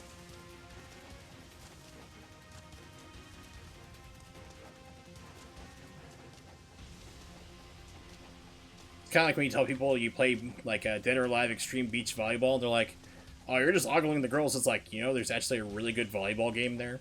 It's like, it's actually kind of fun.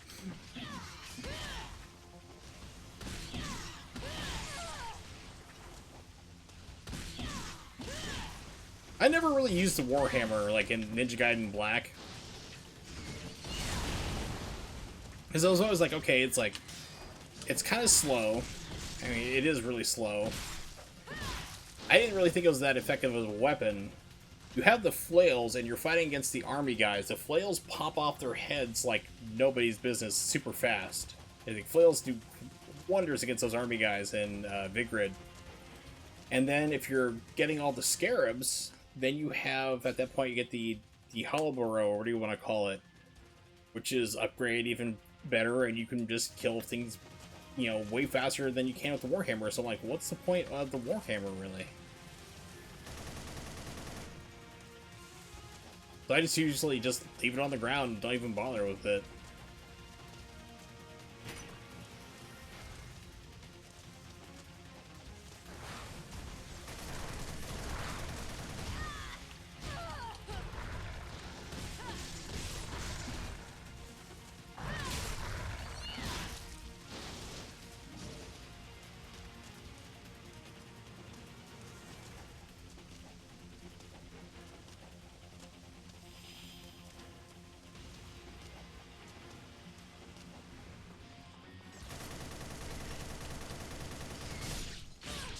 It's really weird. It's like sometimes it locks in your your gun. Other times, like, you can walk around and aim it no problem. It's like, okay.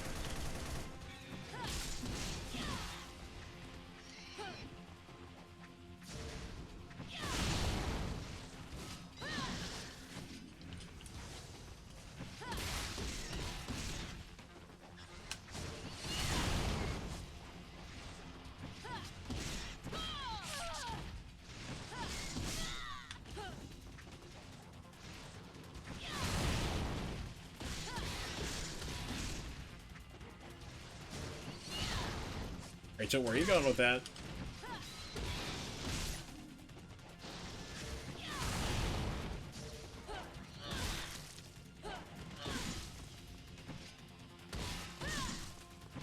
Please die, sir.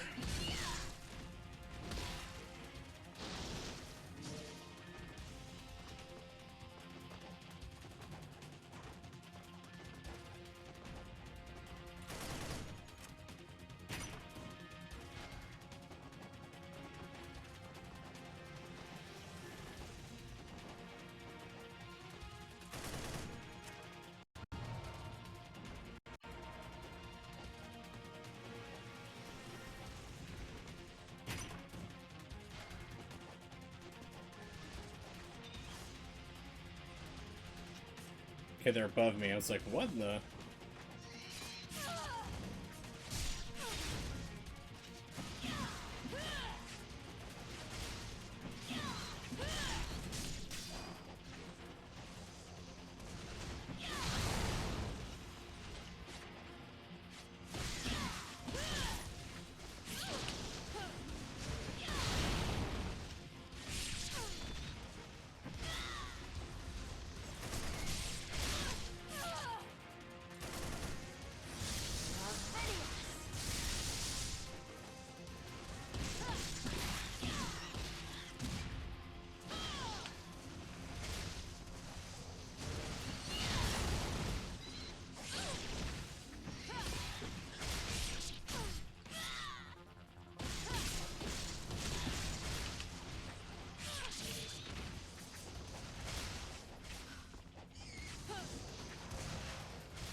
Yeah, please target them, not the people, like, shooting crap at me constantly.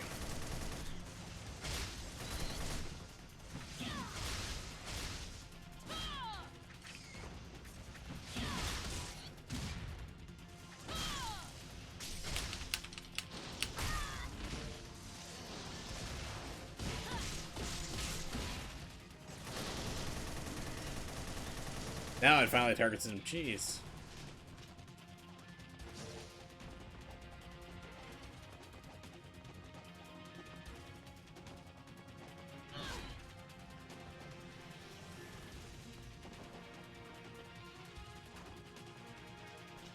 Well, they gave Rachel a wall run, at least in this version.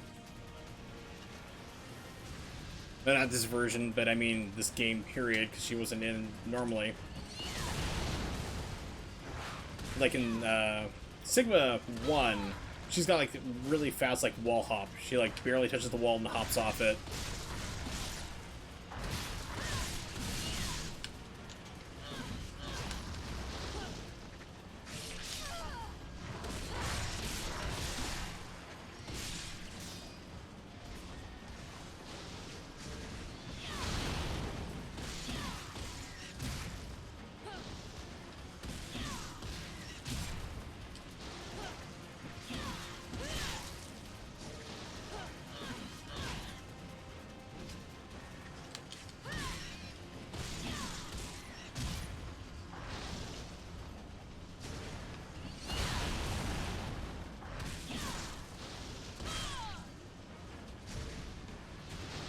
She is nicely overpowered, though.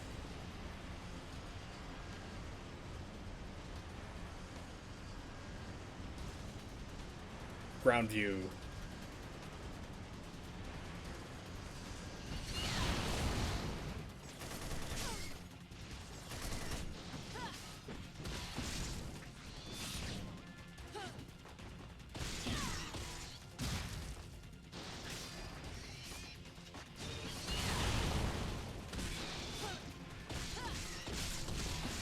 Yep.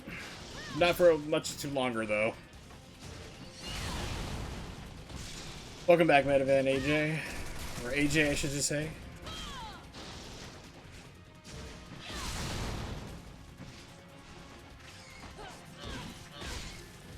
Made it to the Rachel stages. Or stage, I should say. You only get to play as her once, if I remember correctly. She used to have like a legendary like one-hit counter in Sigma 1.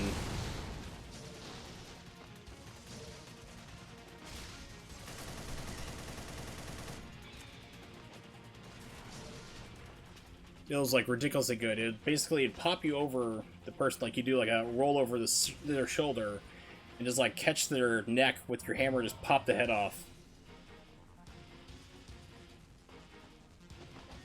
Well, I think it's fun that they at least decided, like, you know, we're going to put her in the game at least, you know. I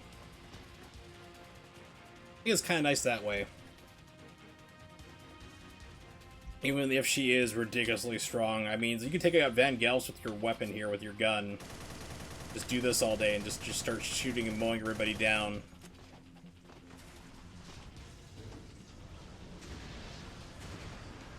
If you can catch them from a distance, that's the big thing.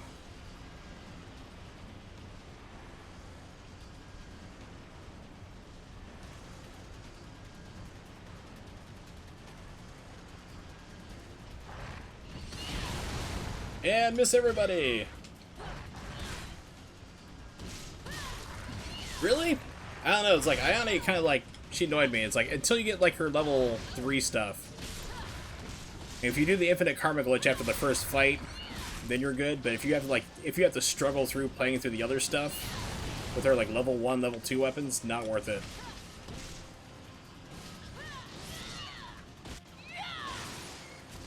Also, for Razor's Edge, I discovered, through testing, that there are some people who are like, if you slide constantly, you go faster. You don't. If you slide, then jump, like you do every single movement in every single Ninja Gaiden game, it's actually faster by a second. Not for the entire game, but like per segment you're in.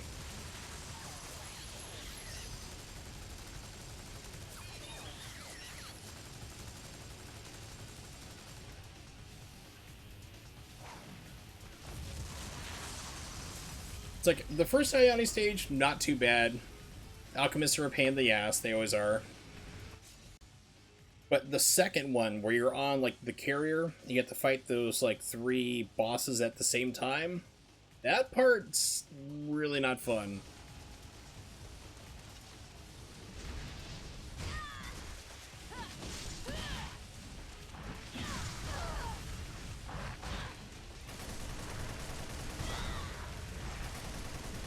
Oh, really? They're suddenly immune to my bullets now, huh? Fine.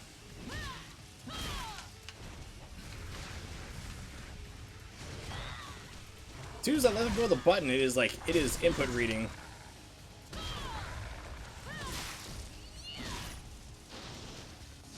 Everyone dead? Good.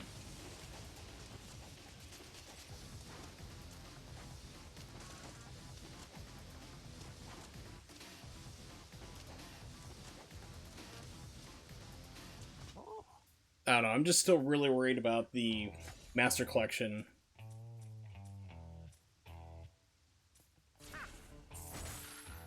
Because if they base that off the PlayStation 3 version, it's like, I can't speedrun it then.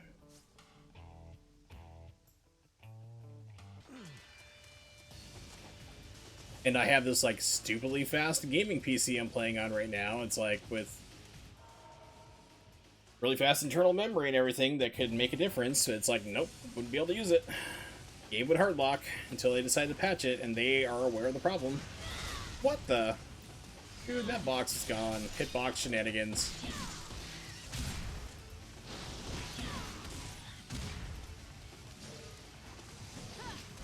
Wait a minute, you survived the Slam and Jam? Excuse me? Yeah, Fiends are, like, way harder in this version, too, which is surprising.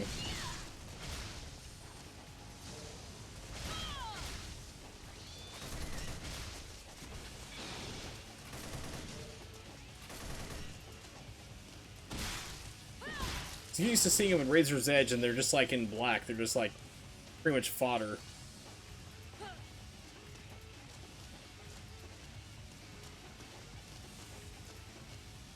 Alright, boss fight.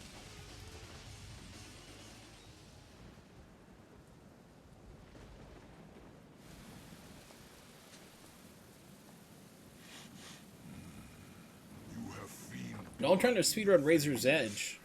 Are you searching for the Dragon Ninja as well? Problem is the Xbox 360 version has random points that just fall through the world geometry, usually in level 5 where you get to the ninja village. For seeking him out. Or the directional inputs will just randomly reverse. If you're holding right, it will suddenly turn to left. Left is right, right is left, up is down, down is up. It's a problem constantly. PS3 version is the least glitchy version, but it has the worst glitch you can possibly ever encounter. You do 2 infinite karma glitches in one speedrun, once for Ryu, once for Ayane, it hard blocks and crashes the entire game when you get to the last level. When you're back at Mizuki's Jeep, hitting everybody with the arrows, the game hard locks.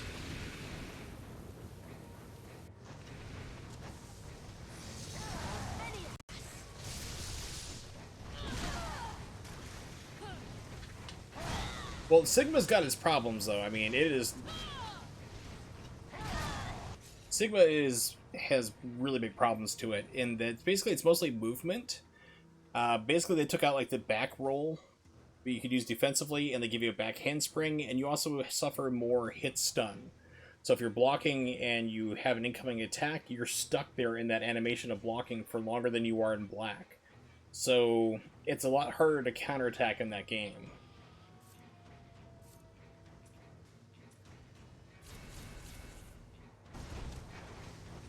Didn't mean to use the health item. How shitty is my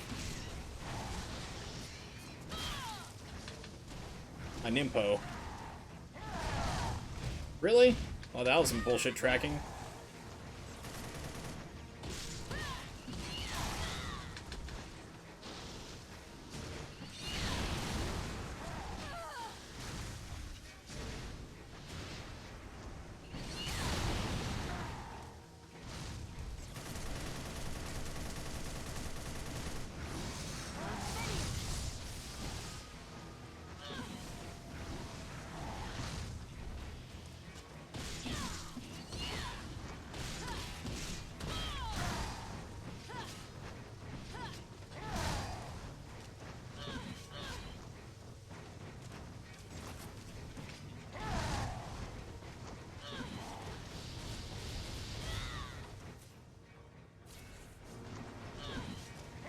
Rachel, I need to turn that to face him.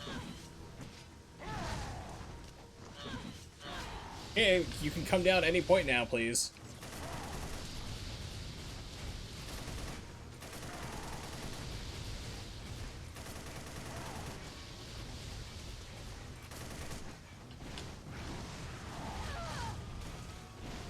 Oh, that's bullshit. God, I hate this guy.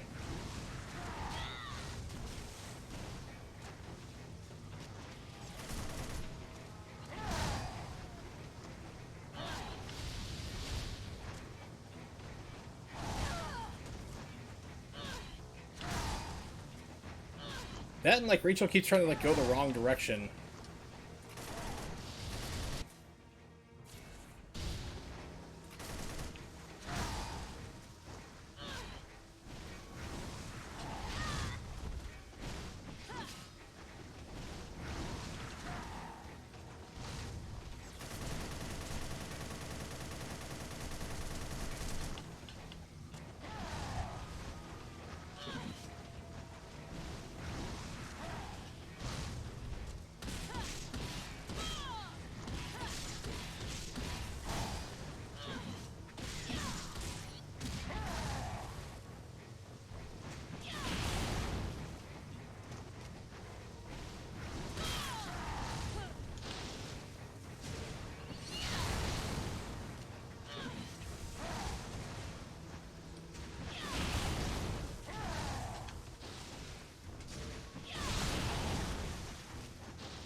Really?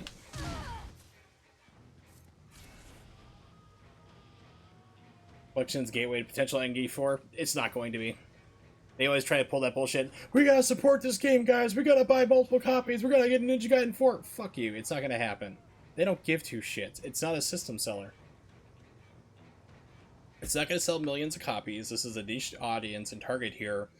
And they don't care. They could have made a Ninja Gaiden 4 already. They've even said, like, hey, even if this sells well, we were interested in the series. We're not going to do it, but we're interested in it. We'd always love to come back to it. So even they're saying they're not going to do Ninja Gaiden 4. Besides, it's a monkey's paw wish. Everyone's like, I want Ninja Gaiden. I want the next Ninja Gaiden game here. What do we get? Ninja Gaiden 3. That sucked. Vanilla blowed. DOA sells really, really well. It sells a lot better than Ninja Gaiden game series have. That's why they keep pumping them out. So that's the reason why they're focusing it on that and everything else. So people want a Ninja Gaiden game. We got Ninja Gaiden 3 Vanilla. Sucked. We got Razor's Edge, a little bit better. Still polished turd. Okay, let's make another Ninja Gaiden game. No problem. Here's Yaiba. Itagaki was these games.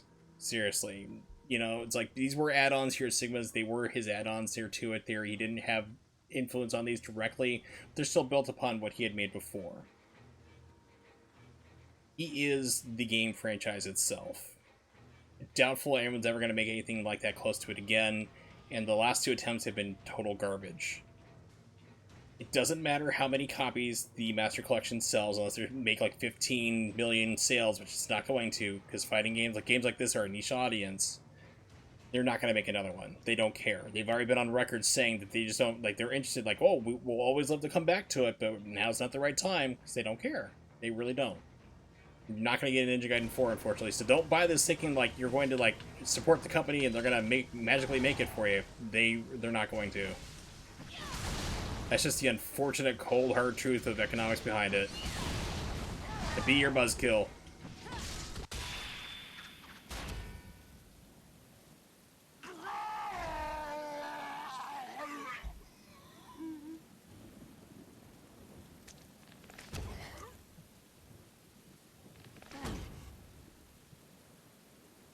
Wait a minute, I can fly! Why am I falling? Yeah, DOA 6 didn't do too well, but it still sold more than enough. Night has lifted. Dawn has come. But the DOA franchise was their moneymaker, and everything else continues to be still. Yeah, it does pretty well for it. DOA 5 raked in a pretty good amount of money, which is why people complain about all the DLC that they put into Dead or Alive 6. The reason why they did is because people bought it all up for DOA 5. There's enough whales out there, as they're known as, to buy all that stuff. It'd be nice, but yeah, it's like... So why would they only release the Sigma versions? Because they deleted and lost the code for Ninja Gaiden 4 Vanilla. Ninja Gaiden 04, the vanilla version of that. Ninja Gaiden Black is gone as well, as is the 360 version. They deleted those codes. They got rid of it. Japanese companies, until very recently, did not care or give two shits about game preservation at all. They would finish a game, they'd delete the code just to free up space or whatever, and just move on. Because they figure no one's ever going to want to buy remasters of these games. They've only found out that, oh, wait a minute, people will buy these things. They will buy improved versions or upscaled or anything else like that. So, yeah, and that's the entire thing. They literally don't have the code for this anymore. If you don't have the code, it is just about impossible to try to reverse engineer it. You can try to reprogram it as best you can, but you're not going to get right or, 100% perfect with it. And there's conspiracy theorists. People are like, oh, they actually have it. They're lying about it because, they hate Itagaki so much and they don't want to pay. It's like, people would buy it. They would sell more copies of the Master Collection if it was Ninja Gaiden Black and if it was the 360 version of Ninja Gaiden 2. Hands down, people would buy more copies of that. Yeah, they could have reworked it, but you still have to have, they actually did miss part of the code for Sigma 2. They actually admitted, like, yeah, we deleted part of that was corrupted. We didn't preserve it correctly, so we've had to rebuild part of Sigma 2. Just like bits here and there. But yeah, it would have been nice to have an Ultimate Collection, but that would have taken time and money, and they don't care, which is why we're just getting... What you're seeing right now is pretty close to what it's going to look like. This is running through an emulation. This is like 1080p running through, but I'm downscaling to 720 through for Twitch. So what I'm looking at here right now is pretty much exactly what it's going to look like. Yeah, so Sigma 2 code got slightly corrupted on it, but Black, they lost the code for completely. The 360 version of Sigma 2 gone as well. They just don't have the code. I'm betting the Sigma version, the Vita version of Sigma 2 was gone as well. Because game companies just didn't care. It's thankfully preservation's more on people's minds and more forefront. People are concerned about it these days, realizing, oh crap, these things are gone forever at certain points if we don't preserve them and take care of them.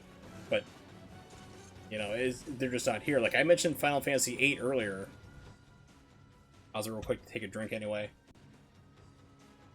Final Fantasy VIII Square. They got rid of the entire... They put out the game on PlayStation.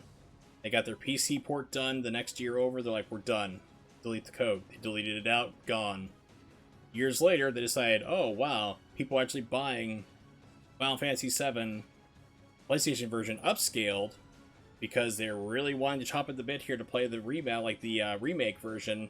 We should do the same thing for Final Fantasy. Oh shit, we deleted the code for Final Fantasy VIII. They had to go to PC modders who were familiar with the original PC release from like 2000, I want to say, 1999, 2000, and hire them to help basically try to reconstruct and rebuild and reverse engineer the game as best they could. So, you know, even bigger companies like that will still screw things up.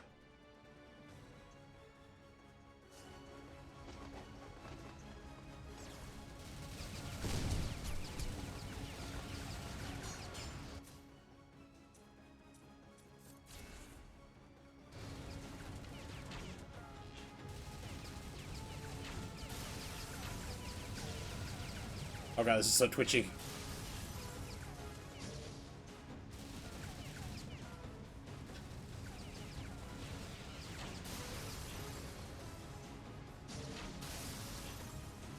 Oh, this is like super twitchy. I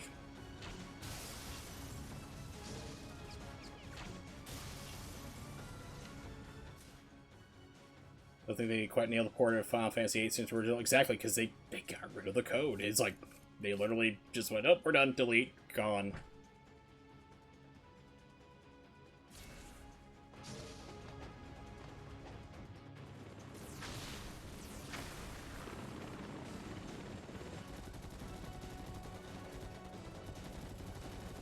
What really ticks me off is things like Chrono Trigger. Wow, vertical screen tearing? Really? That's bizarre. But Chrono Trigger, best Super Nintendo games, they still have that code. And they keep porting it out to different systems, but they're using this shitty iPhone version. It's like the menus are all screwed up, and they keep putting in like the PlayStation 1 FMV files. Like, just give me a straight version of what's on my shelf. I actually own the cart for Chrono Trigger for the Super Nintendo, which is getting ridiculously expensive. The last time I looked up, it was like $200.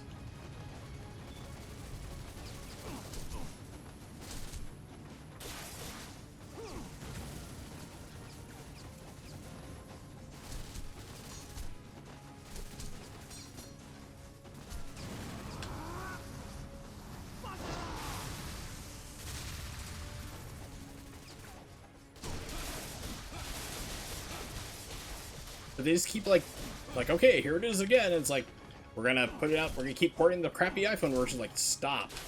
It's like, just release the ROM, really, at this point. Anything, really.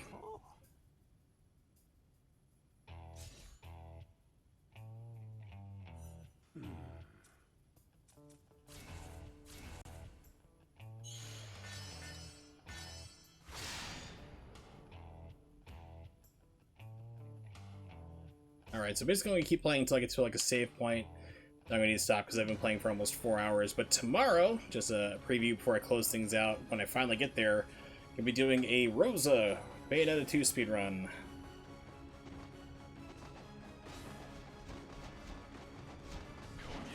Okay, I have the 360 spin now. Yeah, Betty.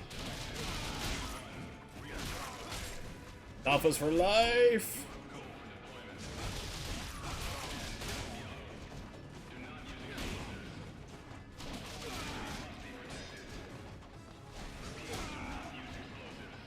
Level starts off like, don't use explosives to fight him, and at the end they're like, screw it, we're going down anyway, take him out. Use everything you have, blow up the plane.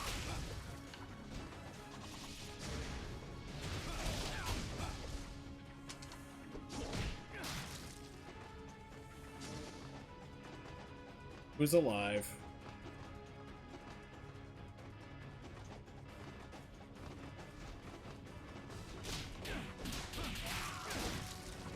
Yeah, they also changed like the Izuna drop for this.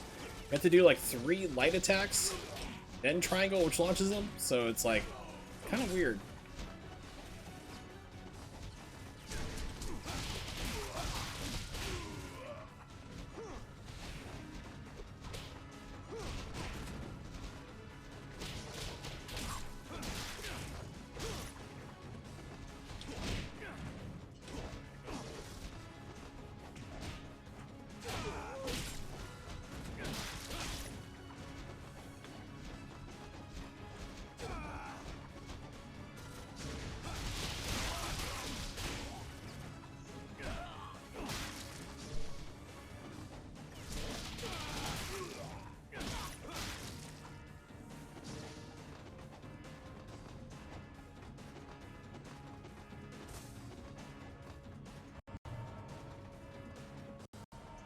Alright, there we go. So for now,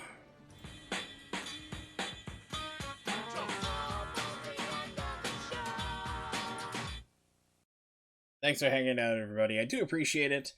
I've been streaming for almost 4 hours, which is very long, but as I mentioned here before, I will be back later on today. It's now like almost 1:50 in the morning in the United States where I live. But of course, shout outs to Metavan AJ, and then we also have Berzelius, I'm going to say. Like I said, I'm terrible Twitch names. My apologies if I'm butchering everybody else here. Berserk has also showed up here. Berserker Logic, Pongat 2, and Nimix. And anybody else here lurking around, you guys are always cool. I always appreciate it there. Lurkers are always welcome.